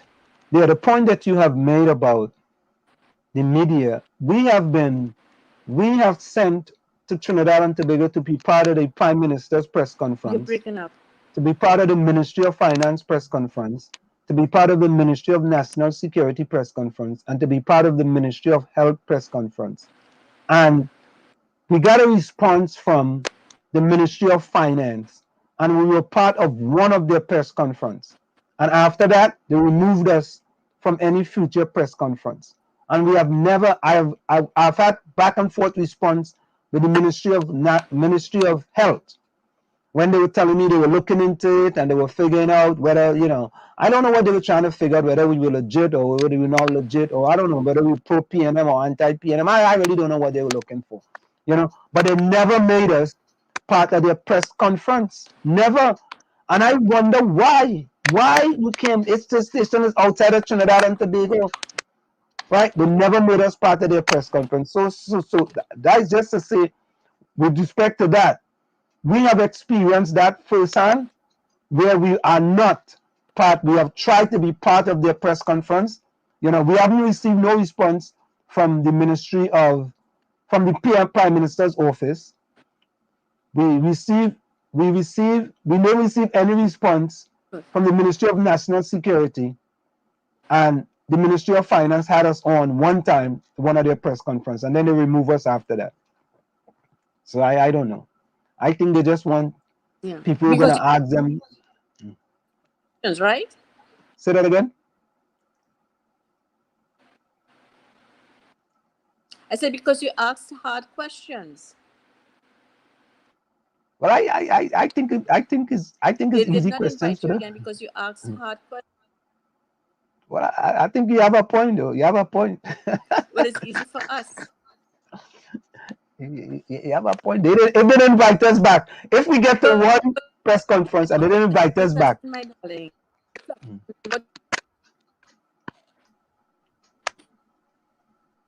You're breaking up a little bit. We need to bring back home our citizens. And there is no need to cause them any more suffering. When they come home, they're going to meet families who are, have been separated for so long. It's learning your family all over again, and I'm very serious about that. You have children who would have grown up a year later, making their own decisions, and home to say, well, you got to pick up your clothes, you got to put away your shoes, and they want to say, well, where were you for the last year? But there's going to be a lot of disruption, are not mentally prepared for to deal with, because they think there's going to be a continuation with their lives, and there's not going to be a continuation. There's going to be a big break, and unless you have the ability to be able to communicate and to be able to understand, a lot of families are going to be broken up, and this cannot be a right thing for any. And this is one of the things under the government that I was a part of in 2015, that we worked assiduously to promote family values and to be able to build a family, homes, and so forth. One of the things that we provided for the for mothers who had single parents who were single parents, we had a baby milk grant, and that baby milk grant was to be able to help that child grow and to be able to get the necessary nutrition that is necessary when you are at a certain age. When you don't have that nutrition in a child, you find that they will not be able to develop cognitively and physically and otherwise. Why put a child at a disadvantage from birth when you could and then cause your whole society to become underdeveloped? Why would you want a society that is ignorant? Why would you want a society? And when I say ignorant, what it in the proper meaning? Ignorant means that you don't know. It doesn't mean that you're stupid, okay? We kind of take things out of context, and we've used the wrong terminologies all these years and putting it in the right context. Ignorant means that you don't know. And so as a result of it, why do you want a society like that? And you take away gate, you take away the opportunities, you reduce the level of entry into university. Why would you do that? Is it that you're mentally programming a people to be a sheeple? Because that's a new terminology that has been a sheeple. So that they do not question, they do not, so you make decisions, they're just not in agreement, and they go along with it. We had children who were with cerebral palsy, that came again from single homes, allowed for parents to be able to stay at home and take care of them. We have a high incidence in our country, and I guess around the world, but in our country, we have a high incidence of child abuse, sexual abuse. And when you have a child who especially when you're in a high spectrum of cerebral palsy, don't have, parents do not have any alternative but to leave their child with someone, and they kind of defend themselves, they're helpless. We put all the programs in place, and what does the government do when they come into power? They remove it. And then they say they care about the poor people.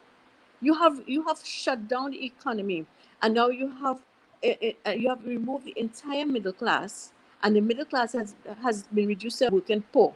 That's a new terminology, the working poor. So you don't have a middle class. You have either you're poor or you're rich, and the rich is a very small category. Why is gender? Christine, you're breaking up quite a bit. The wicked agenda. We must be able to speak out of that. I'm sorry, I don't know. Where did you heard me say? No, you were breaking up. You were breaking up quite a bit.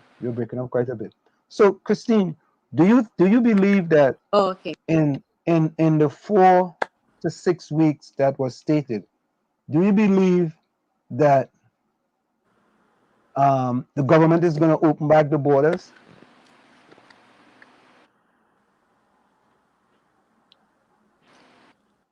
All right. So, Chris, I think they may want to open back the borders under the condition that one is vaccinated. And I think this is very wrong. I think this is high discrimination against a population. One to be forced to take any, particularly as it is not a vaccine, it is a trial gene therapy, a trial, and that if they want to be a part of the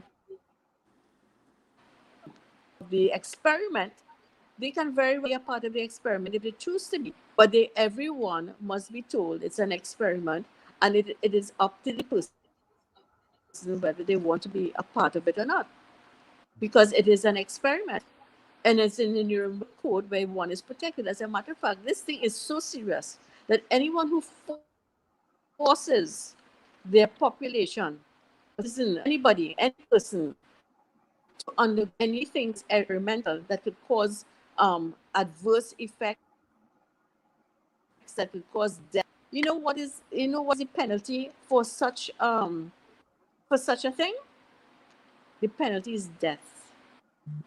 It's that serious.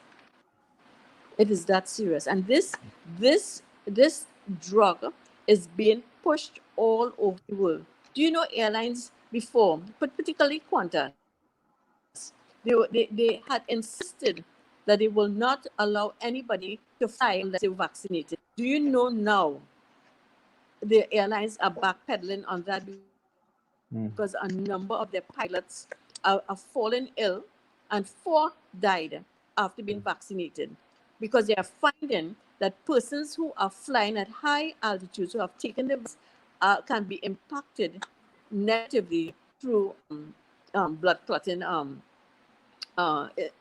illnesses. Whoa, I didn't hear that one. I saw something with the CMO.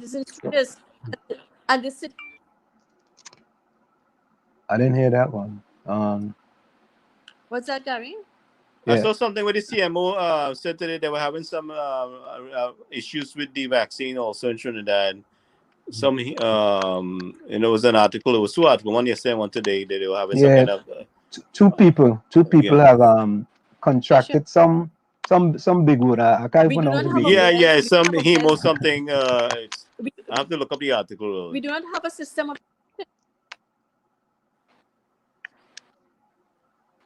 Christine's sticking.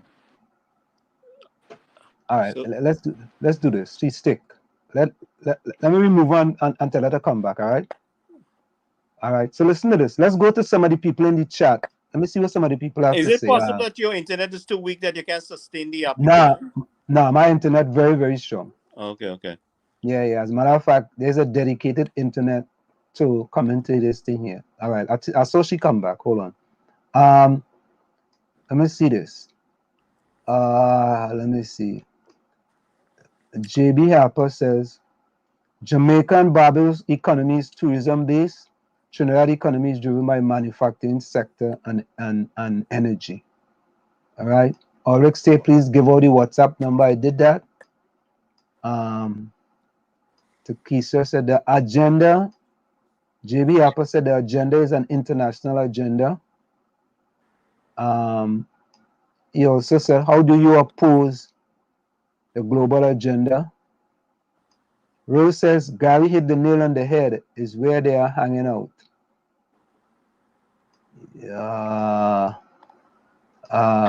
𝗪𝗶𝗹𝗶𝗵 said, at the end of the day, the rate of infection is high, but the mortality rate is only 1%. Does the science justify the economics? Well, what's JB? When the country gone bankrupt and people started deading all over the country, the mortality rate will be higher than 1%. Because people can't get food to eat, they can't get no money. I'm hearing the lockout people even selling bottles to survive. Yeah, I have a picture. I have a picture of a woman doing that. Yeah, I just don't want to embarrass you by posting the picture. But okay. I have a picture of somebody sent me. I thought all would know the person personally, yes? Yeah, possibly. What I was saying. All right, that's your family of it. 𝗪𝗶𝗹𝗶𝗵, PNM and UNC Global Economic Agenda will have been the same. Mark, good afternoon. Good afternoon, Mark Daniels. Rose said, I pulled my own pocket and bought fish and gave cassava and fish to several families yesterday. And today people are so hungry they even start stealing from my garden. Oh boy. I think Roche should invite them to help come back and help plant. Invite them. Tell them bring back the root. No, they could come back and help and plant and enjoy, but you got to come help plant too. Yeah, JB says, you know very well international agency won't give out monies without terms and conditions. Rose says, I'm doing my own thing. But in tough times, the government of Trinidad and Tobago should have invested in the agriculture industry and tried to create a mass production of food. This is something I've been trying to say for a while. I think we have Christine back, Yeah. Ulrich say I like Bacchanal. No, hold on, Tommy. No, Ulrich. You coming in and you talking. I thought you know personally that the person could be related to you. I don't know, could be one of your cousin or somebody who living in foreign and they tell you, Ulrich, we have to sell bottles to survive. I don't know. I was just asking. Christine, you're back. Christine, someone asked a question. Let me give you the question someone asked. Hold on. Hold on. Where's that question the person asked? I've prostituted them. You know how many persons committed suicide not being able to come back home? No, we didn't know that. Is that a problem now in Trinidad?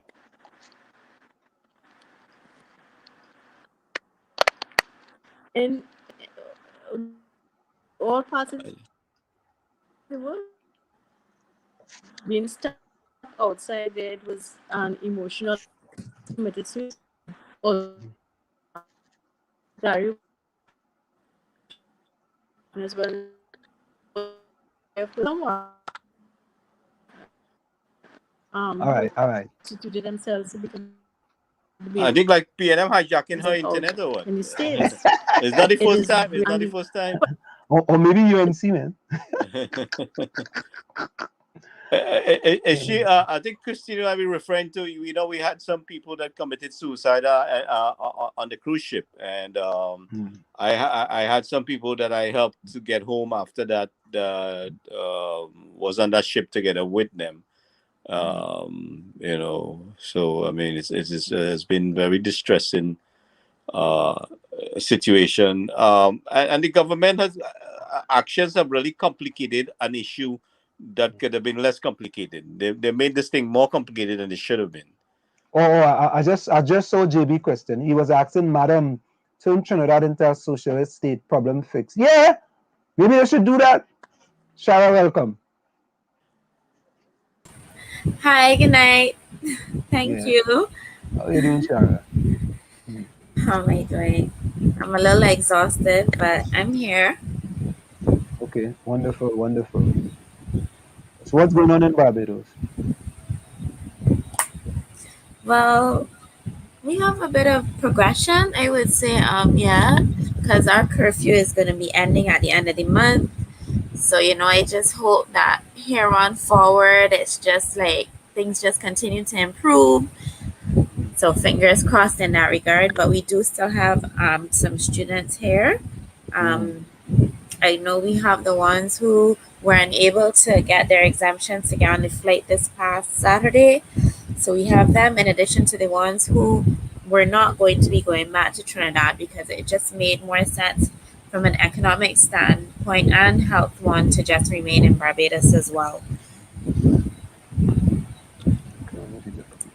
So we're here managing as best as possible. I mean, people still have needs. So we're doing our best to assist them. But of course, you know, any help that anybody is willing to give financially is always welcome. Yes. Somebody might giving us a lot of feedback. Let me see. Shara, that's not your mic, right? I hope not. All right, that's better. That's okay. better. That's better. That's better. Okay, there we go. Yeah, so Shara, you continue to fight that battle in Barbados, and you know we're gonna get Christine back in a little bit. We continue to fight that battle in Barbados with respect to exile and stranded citizens. We just had an exile and stranded citizen here with us who just received an exemption today. She lives here in New Jersey, you know. So right. Yeah, we can see that good things are happening, and the new Minister of National Security is really trying to work his best. I think the best thing he can do is recommend to the Prime Minister to get rid of his exemption policy. You know, if Shara, I saw the Honorable 𝗪𝗶𝘃𝗏 had a press conference. Yes. That was a fantabulous press conference with in Barbados now. All you go have party 150 people. All you could have party now. You go opening up the Calypso tent, and the government will be donating money to the entertainers. And you know, if you have if you're fully vaccinated, you could come back home and you have a negative PCR test, and you don't have to quarantine. Real proactive thing going on in Barbados. I listened to the whole press conference, but the whole thing I couldn't miss. I was riveted.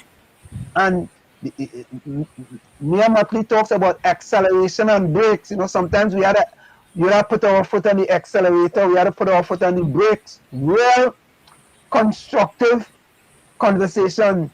I mean, the Prime Minister of Barbados could tell you, she could tell you it's raining, even though you know it's sunny, you would believe it raining. Yeah, like honestly, like as I say, like part of my response earlier in regards to progression, like I hope we continue on this upwards trajectory. Right now, yes, with them now allowing people to host actual events, maximum 150 people. Um, the I guess the protocols for the event are that you need to have a valid PCR test 48 hours before you can go to the event. So like it's not just like, okay, 150 people and come. Like you have to be tested, have valid results, and show them upon entry so that you can be allowed entry into the event. So it's not necessarily just straightforward partying and as carefree as we were before. But But Sarah, I know it's necessary because obviously that particular sector has been suffering because no type of events like that were allowed. So, I really hope this time that we have it right and what happened in Christmas does not happen. There's no repeat. but Sarah, I went to my daughter's graduation about 2 months ago, right? And Yeah. the thing was held in a stadium, and I would say it had about 300 people in the stadium, including the graduates. Now, everyone who went to the graduation, you have to have two things. Uh-huh. You either have to be fully vaccinated, or you have taken a PCR test within 48 hours, or Yeah. on the morning of the graduation, you had to take a rapid test, and that rapid test had to be negative. Because Yes. my wife and I had to go take that rapid test in the morning, and once we were negative and when we went to the event, we showed the people at the front gate that we were negative and we were allowed into the graduation. Now, I don't know if anybody was turned back from the graduation, but I haven't heard anything since then that there was a super spreader in Hamilton with my daughter's graduation. Well, So it good was because I'm so happy to hear that, Anselm, because like that we really don't need anything like that happening right now or ever again, to be honest with you. Like it's too much. The economy is too small. We're too fragile for anything like that again. Like people really need to get back to, their livelihoods, and we don't want any more lives to be lost. So like we really have to be extremely cautious in the way that we move forward. Understanding that everybody needs to earn a living, but right now the environment that we're in, like certain things have to be taken into account, and we just hope like going forward we just continue to do the right thing. so Shara, someone asked a question. So does that mean crop over is on this year? um well, there's no grand kadooment, which is the big jump up day. Right, she said that. Yeah, I heard she said that. Yes, but this is their form of allowing people to still be able to go out and have a good time during the season of crop over. Because crop over really is called that because it was the end of the crops. So it was a celebration that it was the end of the crop season, which is why it's called crop over. And it's usually like for a 2-month period. So I'm very happy, like, no, there can't be a big jump up day, but at least people can have some kind of fun and partying with these new protocols in place to do so. But Shara, I'm kind of disappointed with the Prime Minister, though, and because she had a bubble and she left Trinidad and Tobago bubbleless. Well, I think you need to speak to your peoples. we couldn't gain on the bubble, right? They put Anguilla and Barbuda, they put Turks and Caicos, they put BVI, they put all different type of islands, but Trinidad and Tobago was left out of the bubble. I mean, I understand that, man. I gotta talk to the Honorable 𝗪𝗶𝘁𝗵, man. You're gonna leave out the country. Or you're gonna leave out Trinidad and Tobago in the bubble. But I understand. Listen, we would listen, no, like Anselm, in spite of everything going on, we love coming down to Trinidad. We love Trinidad's people. We love Carnival. They're very friendly. We love your cuisine and so on. It's just very unfortunate what is happening right now. Hopefully, things can improve and we can move forward, really focusing on being one Caribbean, being the Caribbean community that we envision and we need to be. So, Shara, another person says, your prime minister is amazing.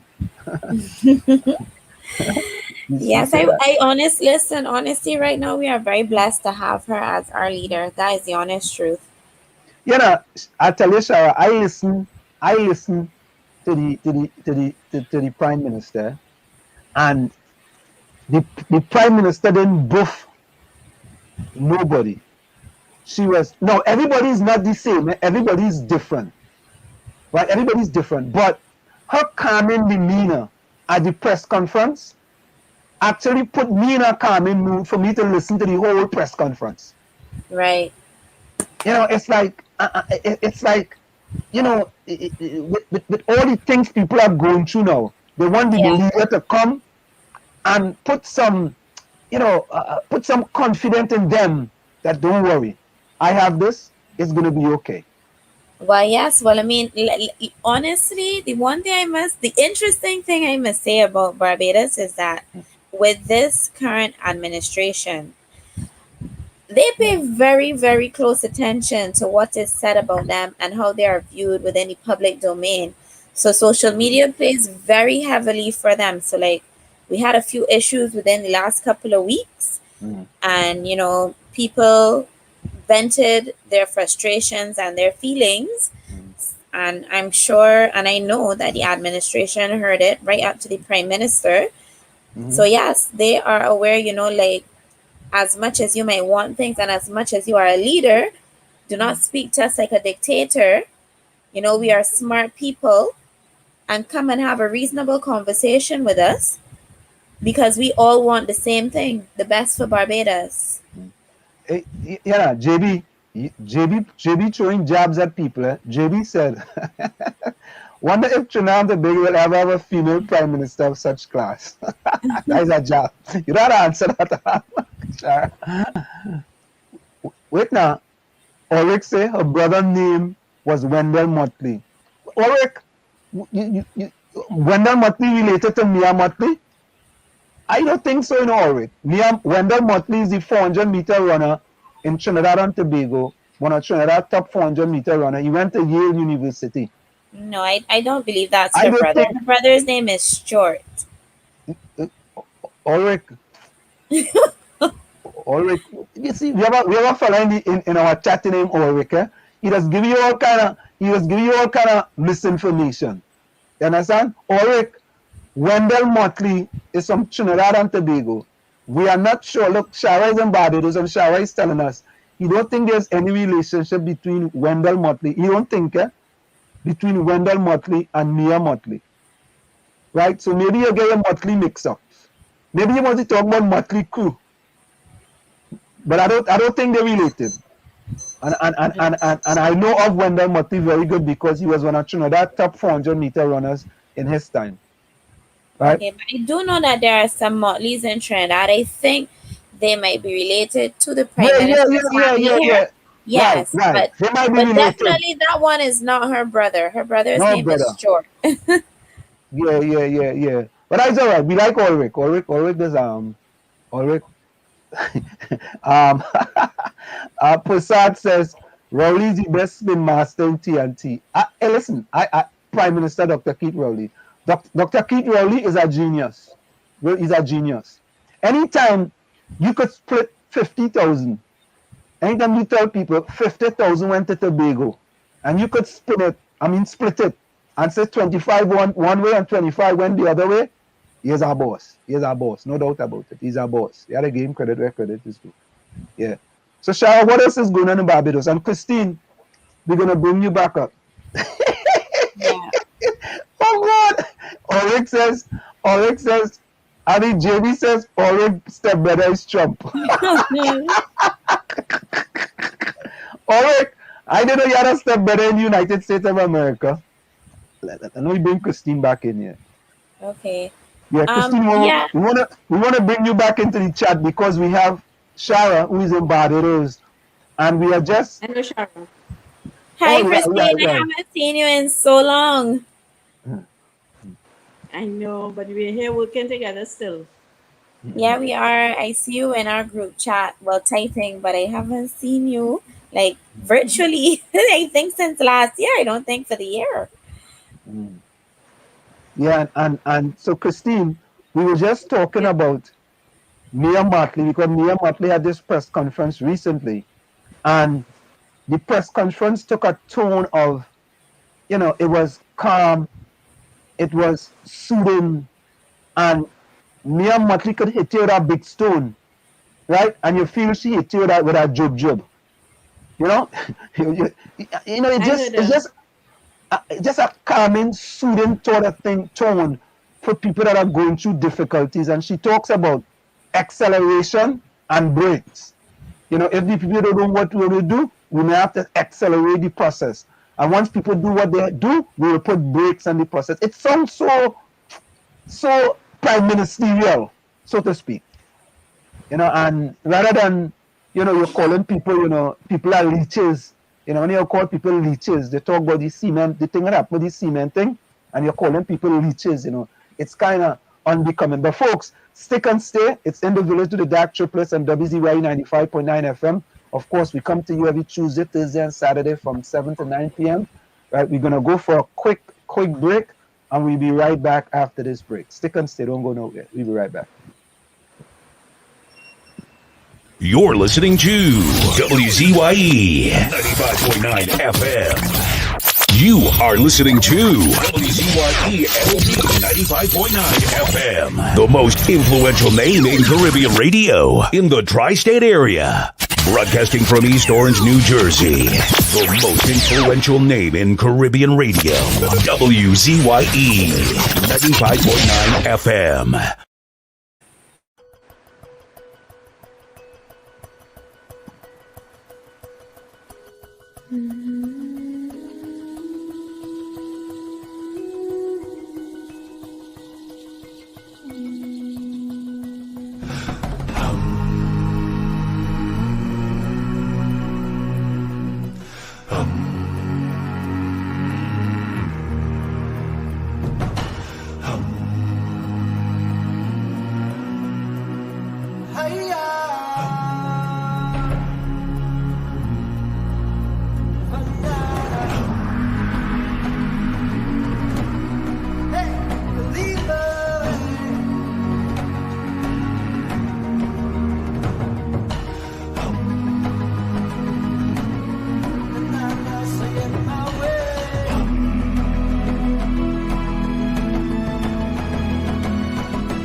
And of course, we are back with you. It's In the Village with the Dark Triplets on WZYE 95.9 FM. If you guys notice, we don't have 1/3 of the Dark Triplets with us. That's our renowned poet, Diana Benskin. She's a little under the weather today, and Diana, we miss you. But she's going to be back with us on Thursday. Of course, we're going to miss Diana editorial. Diana is known for editorials now on WZYE 95.9 FM. Yeah, Ulrich again. This is fellow named Ulrich. Ulrich says, yes, he's a bastard child. I mean, I don't know what to do with that fella, no? Erica John, welcome. I totally agree with all Christine is saying. She with government, one world government is slowly but surely in effect as we speak. Oh boy, one world government, boy, one world order, boy. Yeah, I just want to remind everyone that Christine is our chief administrator for TNT overseas on the ground. So she handles the transition of our citizens when they go home, if they have any difficulty. She is the contact person in charge in assisting our citizens. So she's like my partner in crime down in Trinidad, and just like Shara is in Barbados. So they're all part of the administrative team for TNT Citizen Overseas and assisting our stranded citizens. Okay, Albert Montano says we cannot compare PM Motley with PM Rowley. Chalk and cheese. All right. Erica John says much thanks to the caring PNM government. Erica, what do you mean by that? Erica says much thanks to the caring. Albert Montano said, class is class. Rose said, is paying out old age pension a strain to the economy, or the fat salaries the ministers receive each month causing the strain? Ansem, JB says, Ansem, you have Ulrich and JB, the black sheep in the house. all right, fellas. So Christine and Shara. So Shara, so Hey. we have to say that things have improved somewhat with respect to exile and stranded citizens, right? From a Uh, Barbados perspective. I I'm not really sure, to be honest with you, Anselm, because like I mean, we still have so many people who would like to get home. So many people they're not physically in Barbados, but they know that here is one of the hubs that is used to get back to Trinidad, and like they're always messaging me, like, when can we come here? When is the next flight? We missed that one. What about a private charter? We haven't gotten our exemptions. It just continues. Like, the narrative does not change. It has not changed. And there's a backlog, obviously, too, because there were no flights in April. I think there was one flight in May. And now this is like the first flight that happened in June, with another flight, or hopefully the borders are actually going to be reopened from July. So I mean, like, no, it's setting back people once again. Like, a story which I don't even think it was put in a group chat. But there's this lady who had contacted me. She urgently needed to get home because her mom, I believe it was COVID she had. And she wanted to get home with her mom because we know that when elderly people contract the virus, the likelihood, their mortality rate therefore increases. And I saw her put a post on Saturday morning. I'm thankful that I was able to get on the flight and get home, but I'm in quarantine, and I got the call this morning that my mom passed away. So close yet so far. I don't even know how I would even react to that. Like, my emotions to me were just so all over the place. It's like heartbreaking, it's anger, it's baffling, it's just sad, it's hurtful.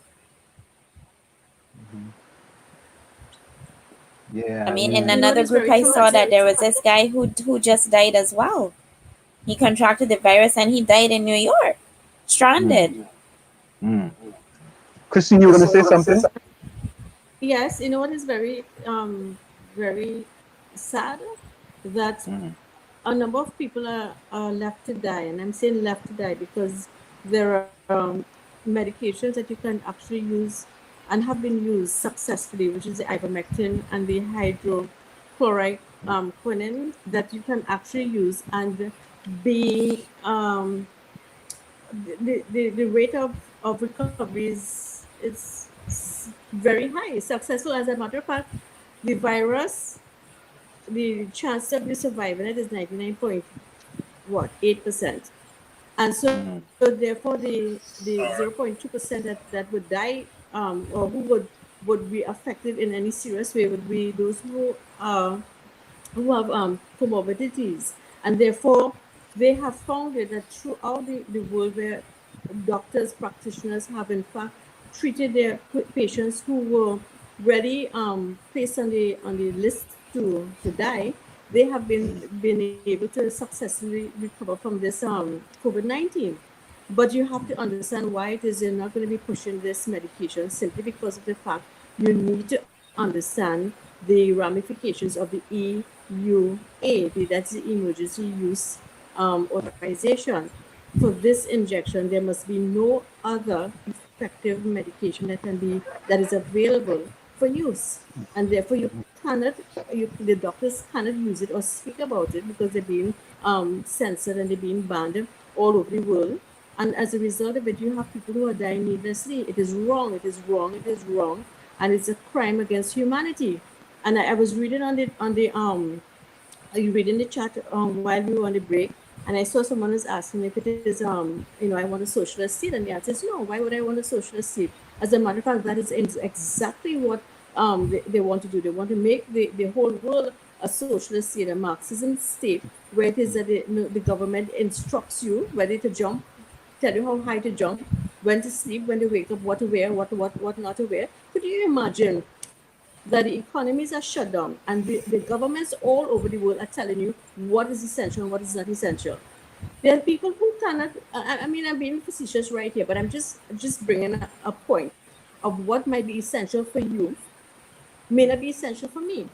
And what is essential, what is not essential for the government, they're telling me, that's not essential for me. For instance, there are a lot of people who cannot go to the hairdresser because they're closed. Their hair might have grown out and they don't know what to do with it.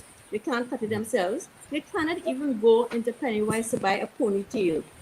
Why? Because Pennywise has cautioned it off and has and indicated that this is a non-essential item according to the guidelines of the government. I mean, how crazy is that? How crazy is that?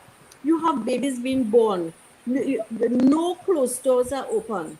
Babies are being born. Babies need to change their sizes every 2 weeks. If so little, it might be sooner than that. And you're telling them that they cannot buy clothing. And so therefore that is a Marxism government. That's a socialist government. So I just wanted to respond to the person who said, if I want a socialist state, I don't want a socialist state. I believe in free will, and I believe that capitalism allows for people to be able to make their own wealth. If there's some people who are successful, that's great, and some people may not be successful. They could try again. But I'm not in support of a socialist state whatsoever. But in a time of crisis such as this, the state must be able to put forward some sort of assistance to their citizens. And we're talking about citizens who are abroad as well as here. We have heard of the government sending monies to the various missions around the world. How many persons who are impacted outside of Trinidad and Tobago have actually received any assistance? We have no accountability whatsoever. We have persons, we ask for them, did you receive anything? They go, the doors are locked, they ring, the phones are ringing off the hook, no one is answering. Yet the government continually says that they're sending money to the missions to be able to assist our citizens. There's no accountability, and something had to be radically wrong with that. That is socialism, and I do not agree with it. Well, Christina, I'm glad you answered. Yeah, I'm glad you answered the question, because that was the question I was actually looking for. Because what normally happens, we like to communicate with people in the chat, when they put things in the chat. Okay. So I'm glad that you. and then someone asked about how do you resist? I may be saying it incorrectly, but they asked how do you resist the agenda of the government. And right now we do have the charter, the UN charter that we are signed on to, which is the Nuremberg Code. We have that. And we can stand together on it. You need to go online, pull it up and see that we do have rights, and we could stand together against it while we can. Yes, the one world order will come into place. We know that. If you understand Revelations, it will come into place. There is a time we will not be able to resist it, but right now we do. Right now we can, and right now we should.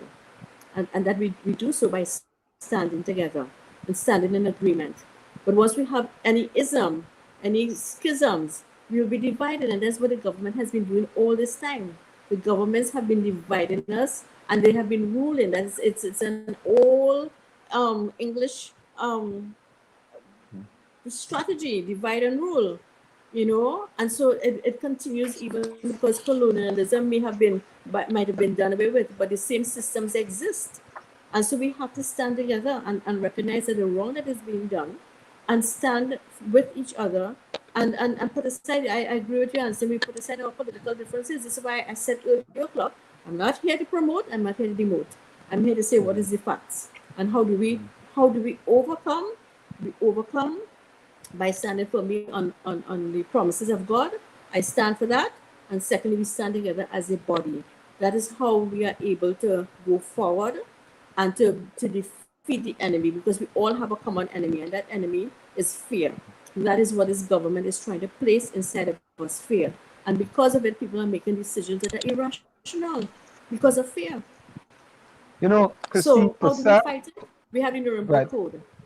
right. Christine Prasad says, when people stop voting race and vote performance, then TNT will be a better place. Why it is that And so he's many correct. people always say that? Well, we saw Well, that. We saw that in this last election. In the last week, they spent more race talk than anything else, devoted from the real issue that was taking place. Gary, Absolutely. if it's a great question by Prasad, because if we are being honest, the both sides has an effect on both PNM and UNC. If we are being honest, all right. If we want to sweep things under the carpet, right?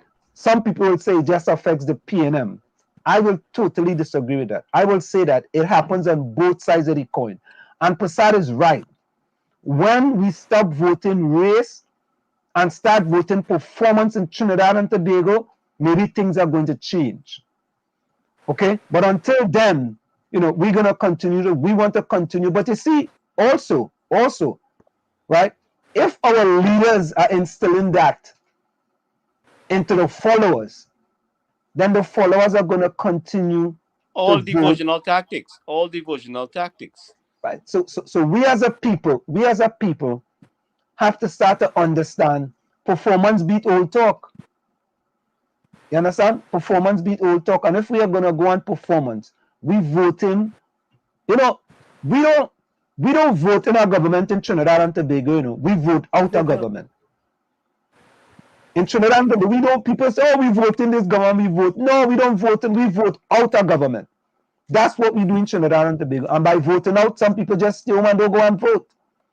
You know, so until we decide in Trinidad and Tobago that we are all in this together, right? And at the end of the day, you have to be about country before you are about party. When we continue to be about party, right, it's like whatever our leader of the party tells us, we follow that. And we lead, and that becomes that I'm not saying it is. It becomes like a cult. I'm not saying it is, but it becomes like a cult. It seems like it is like a cult culture down there. You know, Right. That's what we see happening. I mean, the people are so heavily brainwashed or in bondage that they couldn't see the truth, and the lies were pushed so much that they when they saw the truth, they didn't believe it was the truth. You know, I mean, look, just imagine this government turn our people against our own people who were stranded out, people who left their home for a short trip. Look at this mother who was on the show today, 18 months outside, left her baby, an infant child, for a very short trip to go back home. And look what happened to her. I mean, and there's several, you know, so I mean, what really that was very disturbing is to see when we thought we could have turned to our citizens and bring the truth to them and hope that they would take a stand with us. They turned against us. We was attacked viciously, you know, and that is something that is very concerning to me. I mean, your own people who live in Trinidad, they wasn't living outside. They live in Trinidad. They have nowhere else to go.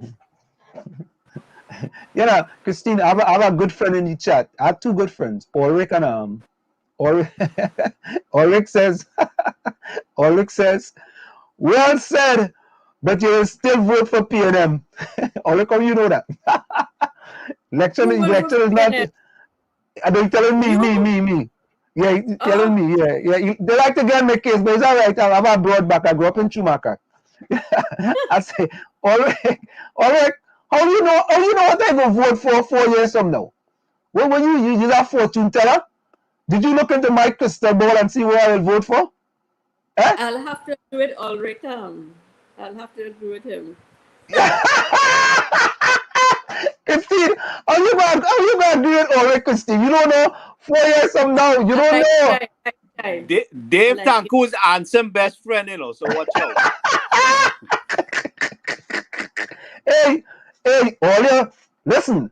I am the only PNM activist in the world that have stood up against the People's National Movement. There has been no other. And all the others, I call them and most of them is in media. I call them the go along, get along PNM gang. Right? At least it's not everything your party do is the right thing for the country. If your party are not doing right by the country, you're supposed to tell your party to do the right thing to try to make them better. They may not want to listen to you, but you gotta say something. You know, in New York here, we have, in New Jersey and New York, we have to say something. The police tell you, if you see something, say something. Right? They have a slogan. If you see something, say something. Right?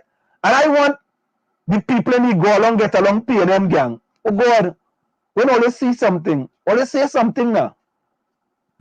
Right? Because you're only trying to make the party. Huh? Not many people are like that. I mean, I did the same thing. I mean, there were things that were wrong in my party, and I stood up and I said it, and I said it because I didn't think that I should be a, you know, that I can't speak the truth. We must be able to speak the truth, and if something is wrong, call it for what it is. So I do admire you in that regard, but I still hold fast to the 𝗪𝗵𝗁𝗧𝗪. That I think that he will still vote the PNM. You feel so? Well, all I have to say, it's left to be seen. But that's your choice. That's your choice. Yeah. The truth is, it's your choice. Yeah. 𝗪𝗏 said confession is good for the soul. 𝗪𝗏, why confess to? But Christine, at the end of the day, you can come into the village and we can have a cordial discussion. Absolutely. A very respectful discussion. Right? And I don't disrespect you because you may be a supporter of whatever party you support, or you support another party. I like to have we had 𝗪𝗶𝗹𝗶𝗴𝗏 here, right? And they asked him some tough questions, and the man was nice enough and very respectful enough, and he answered all the questions. Right? He answered all the questions. We had Dr. Rudal Munidal in here, you know, and my friend Dave Tanko that's coming. We had what's his name again? Gary? Damien. Yeah, Damien Lider, another one, he comes in. But you know, Christina asks you a question. I know that what party you have been, I don't know what party you are still a part of. We have invited. Okay, good. We have invited, or I have invited members of the PNM, the party that I support, to come on the program. And so far, not one of them have taken up the invitation. What you think, as an outsider, what you think is the reason from a supporter like me that they don't want to come on the program? Well, because you'll ask hard questions and they're not able to speak the truth. I would say that. Because we're in Parliament, and when we were in Parliament, I mean, you're asking hard questions and you would hear them support the wrong things that are happening. And I don't know if they meet in caucus, but I know we met in caucus. And when we met, I mean, our political leader, 𝗪𝗶𝗪𝗏𝗧𝗪, asked us, and she said, you know, you tell me what it is you think. And we told her exactly what it is we thought, whether she agreed with it or not. But the point about it is that she gave us the opportunity to be able to speak openly what our thoughts are about any particular thing, whether it was a release, a bill, anything. I don't know if that same level of openness is extended or is practiced in the caucus of the PNM. And if it is, then at the end of the day, you ask a question whether it is that they're towing the party line or not. But for us, I know the political leader, 𝗪𝗶𝗪𝗏𝗧𝗪, would ask us what we felt about a particular situation, and if we didn't feel comfortable about something, then we didn't. She did not force us to agree. I mean, when it came to a vote, that might have been different, and we would have spoken on how to take that vote, whether it is to abstain or whatever it is. Maybe because of the fact that there was a division in how we may have felt, and so she respected that. But in the PNM, I mean, I don't understand, you know, and even when we're in government, you know, Anselm, you can go back to at least one bill and I think it might have been death penalty, when she allowed, she lifted the whip. And if you understand what is a lifted whip, it means that, you could vote against the party, you could vote against the government.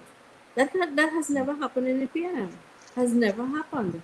And if it did, you would see that, perhaps persons would be more open to speak about what is happening and to openly disagree. But we are in government, and I mean, we are in opposition, and we raise issues that not only affect our constituencies, but affect the PNM constituencies as well, because the PNM ministers themselves, the MPs, cannot speak out and ask questions.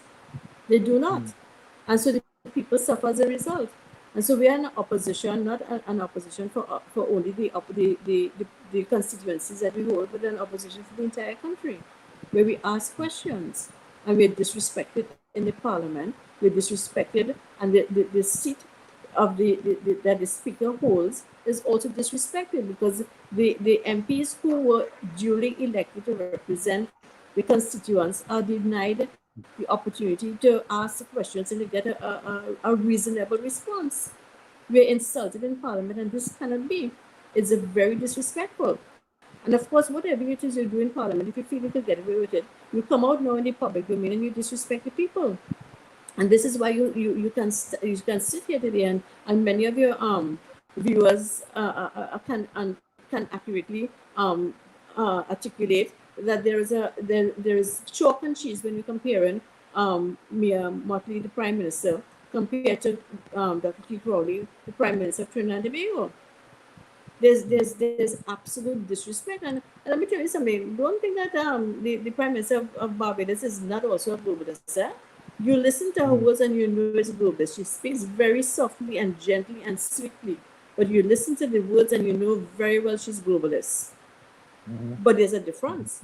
There's a difference in the behavior. There's a difference in the way she speaks. There's a difference. But don't get fooled by the gentleness. Do not get fooled by it. I think all our governments are under pressure for this global one world agenda.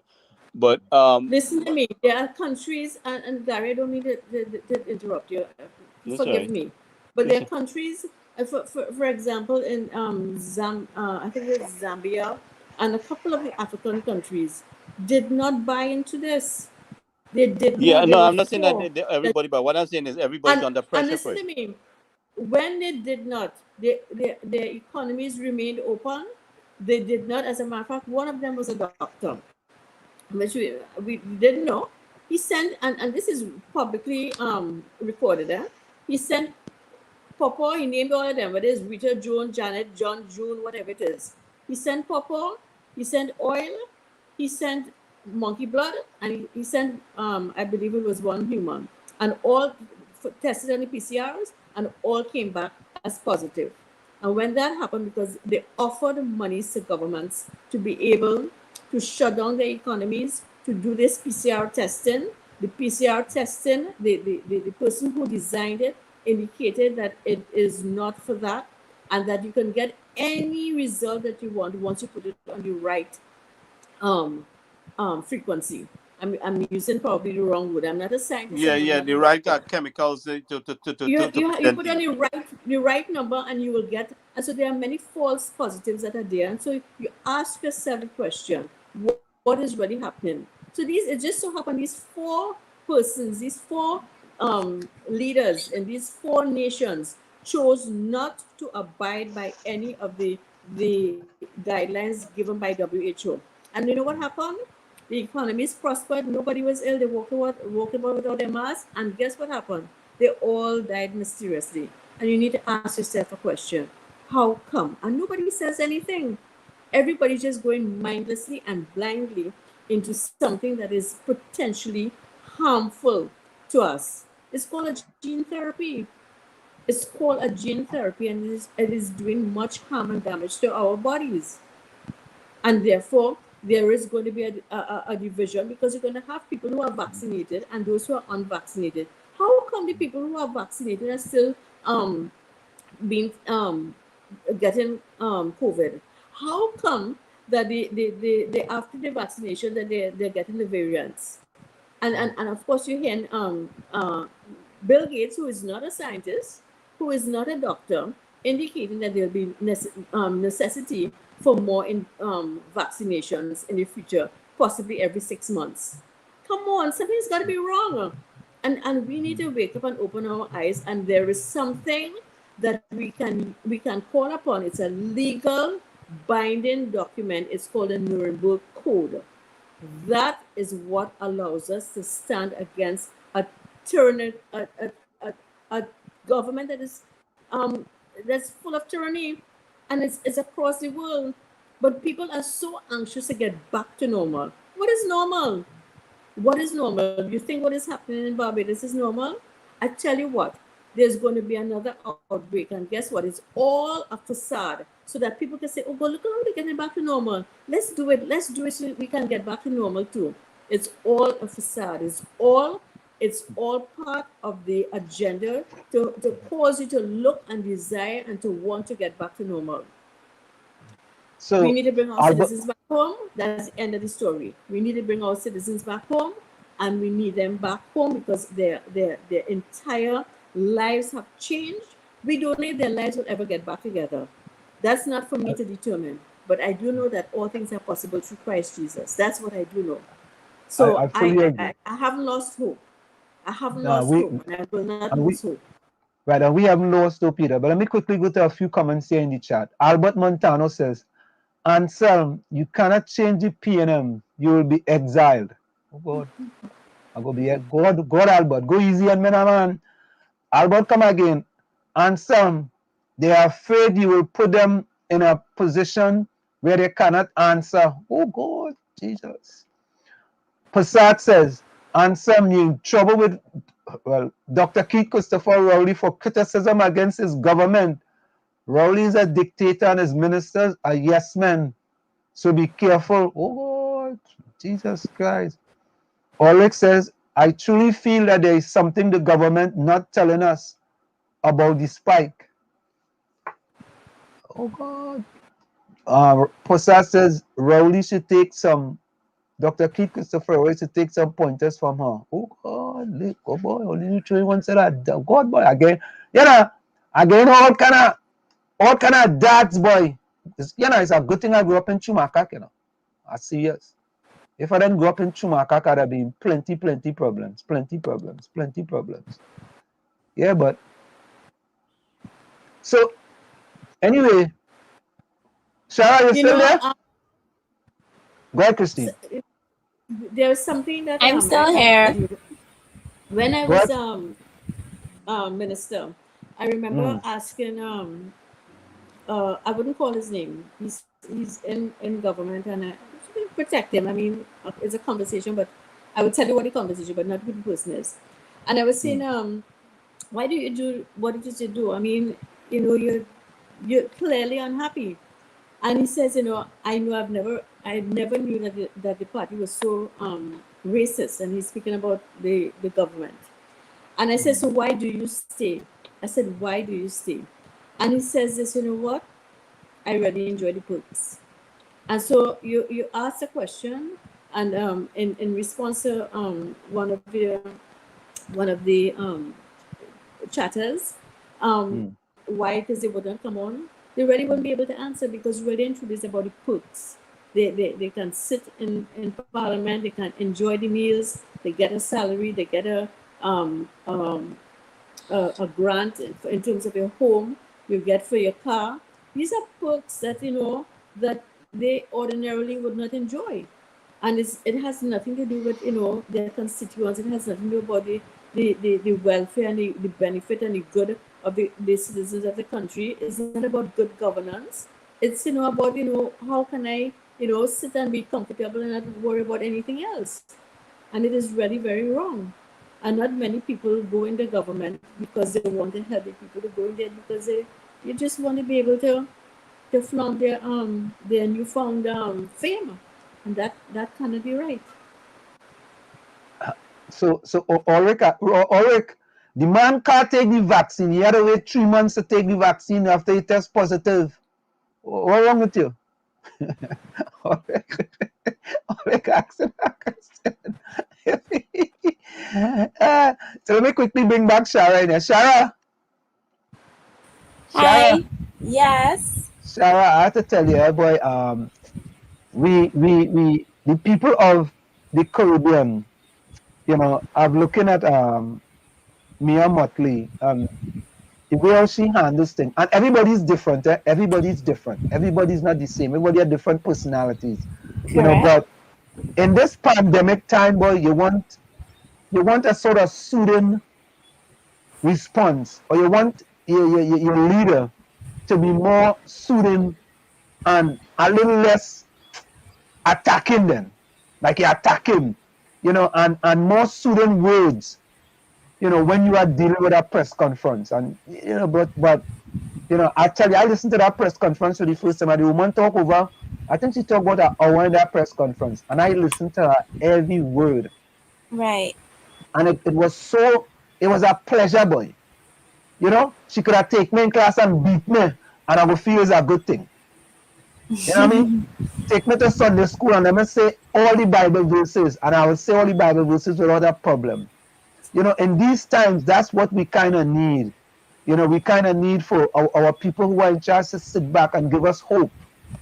But in Trinidad and Tobago today, the only kind of hope we getting is with a less. It's hopeless. Because every single day, there is something that's taken away from the poor, disadvantaged people in the country.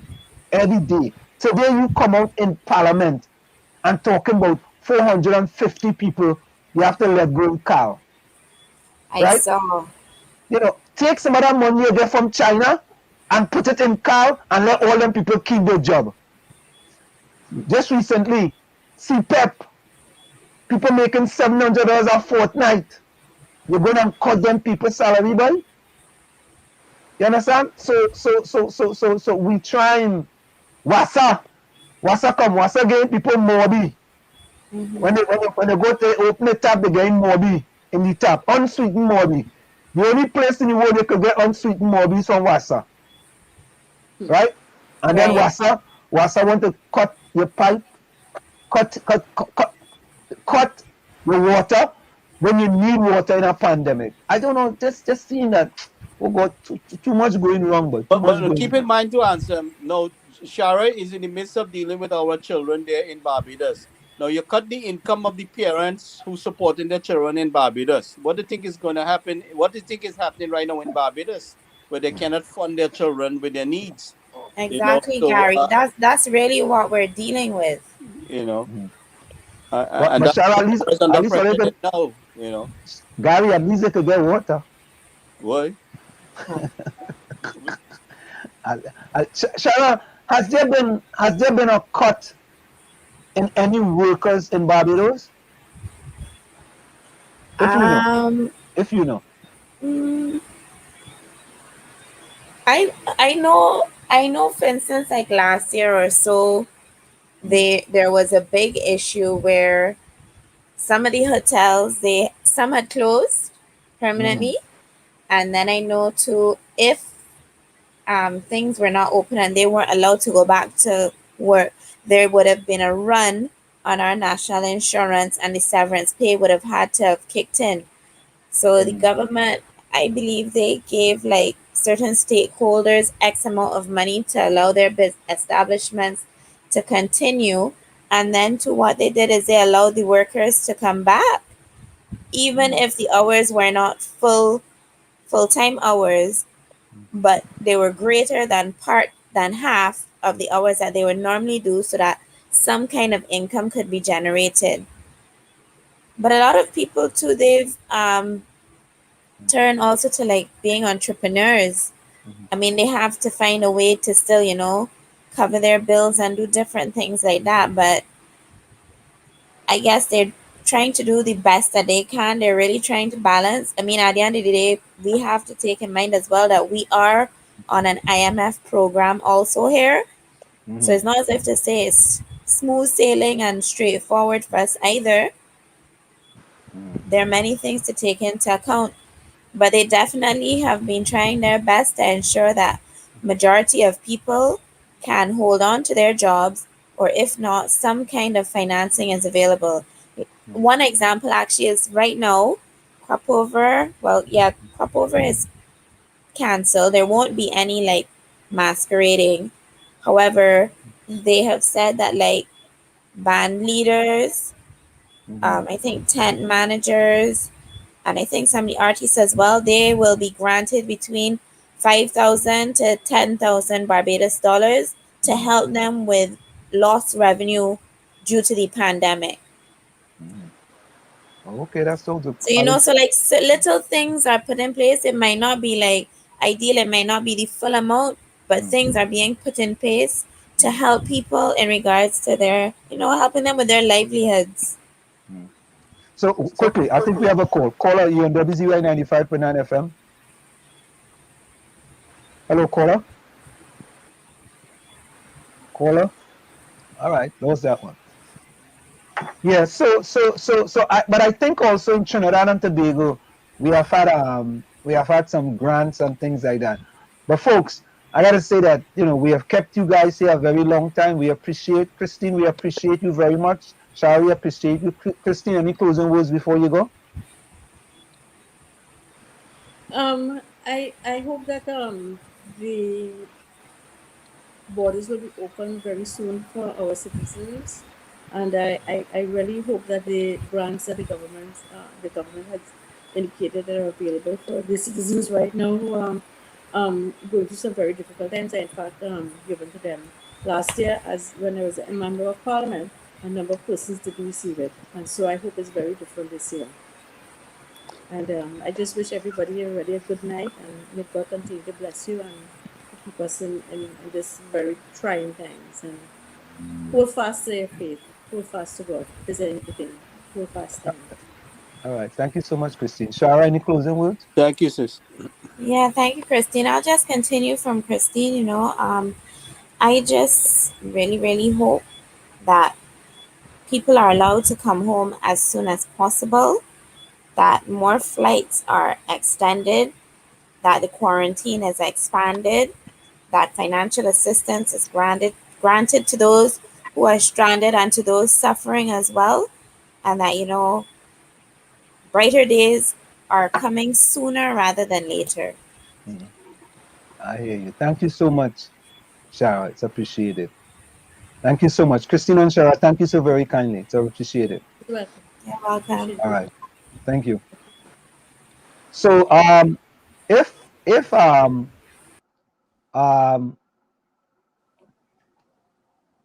Prasad, are you still there? Prasad, if you are still there, Prasad, what we normally do, we allow one person in the chat to close the program. If you are still there, can you put some closing words in the comment? If not, Ulrich, put some closing words in the comment. One of you two guys going to close the program tonight. You know, of course, it's in the village with the dark triplets on WZYE 95.9 FM. Albert Montano says, it's Stalin. As Stalin say, burn them. Oh, God. Well, yes. All right. Okay, we have somebody just join us. JD Tasha. The whole situation is so sad. I hope all citizens are allowed to return home. Right? Tasha, where are you joining us from? I think Tasha joined us for the first time. Where are you joining us from? So Ulrich or Prasad, if you guys are still here, we always allow someone in the chat to, let me see if this person. Hello, caller, you're on WZYE 95.9 FM. Hello?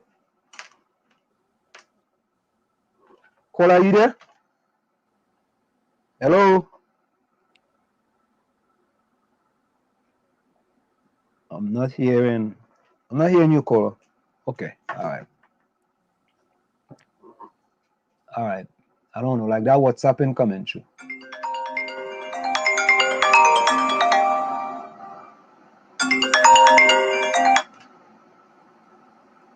Hello, caller? Let me see something. All right. All right, we have another problem with that call. Yeah, Gary. Yeah, I'm here. I'm listening to you. Go ahead. Yeah. Yeah, so Gary, you know, I mean, we want to thank Tasha says she's in New York. Thank you so much, Tasha, for joining us. You know, tell a friend to tell a friend. So Gary, of course, you know, it's in the village with the dark triplets on WZYE 95.9 FM. We come to you every Tuesday, Thursday, and Saturday from 7 to 9 p.m. at 7 to 9 p.m. You know, and you know, we continue to fight. So Gary, I was happy to hear that, you know, some people actually continue to get exemptions. Well, you know, it wasn't going through, so I had to behave a little bad, but it happened. You know what I'm saying? I mean, because I it's not the first time I sent her request in, Yeah. you know, and try to do this, and then when I saw her statement and her frustration, I said, "Nah, boy," you know. So I get mad. I was already vexed with this lady getting the home there, and the mother died, and she never get to see the mother, and then to see this young lady have the infant home. So you know, I went the wall, you know, and then I contacted the minister. I said, "You got to do something, brother," you know, and he took care of it within minutes. So you know, hats off to him on taking the time to do that with his busy schedule, and for working directly, you know, with me on that. And I deeply appreciate the communication. You know, we have our differences with how the government went about its business, but he has the decency to communicate with us and work with us. You know, and that is what very much appreciated. You know, and I very I would say aggravated to see that he is not allowed to speak at these press conference and somebody speaking for him and his ministry. We should not be tolerant. We have to send a clear message to Dr. Rowley. We won't tolerate this. You know, that the minister has to speak for himself on his ministry. You know, but other than that, I am a bit celebrating to see that this young lady is able to get home, and we got some results. You know. We're still dealing with these children who got left behind on that June 19th flight. And I did raise that with the minister. I am also inquiring to see what a private charter will cost. And I told him we needed a bigger plane so we can get a cheaper price. Maybe the minister has some plan in sending another flight, you know, so I don't want to jump him on that. I want to give him the opportunity to also, you know, do that. So, but if I don't see things coming through, then we are trying to find a backup plan to see if those kids, you know, to get those kids out of Barbados, because then after the term finish, where are they going to stay? You know, accommodations become, you know, a little tough. And I mean, look, Shara is battling with funding this young lady who needs medication and food and stuff like that, you know, and it's a monthly thing, you know. So if anybody listening, please reach out to Shara also, you know, see what you can do. And of course, folks, from where I sit, this is it. The clock on the wall. So that's all I like to say. That I've got to go. Remember, hard work beats talent. When talent does not work hard, and for every 60 seconds of anger, you lose 1 minute of happiness. In the words of Jimmy Carter, the measure of a society is found in how they treat their weakest and most helpless citizen. When it's uncomfortable, when it's unpopular, even when it's dangerous to speak the truth, it is precise time that the truth should be spoken. Gary, closing words? I just want to thank everyone for joining us tonight, and like to encourage you to participate. This program, you know, we want to let you know that it's for you. We want you to be part of this revolution that I like to call it. You know, that Trinidad and Tobago is all belong to all of us, and we like to reiterate our invitation for you to join the conversation, join the decision making, you know, and encourage you to participate. With that, I would say good night. This is the Trini Phantom.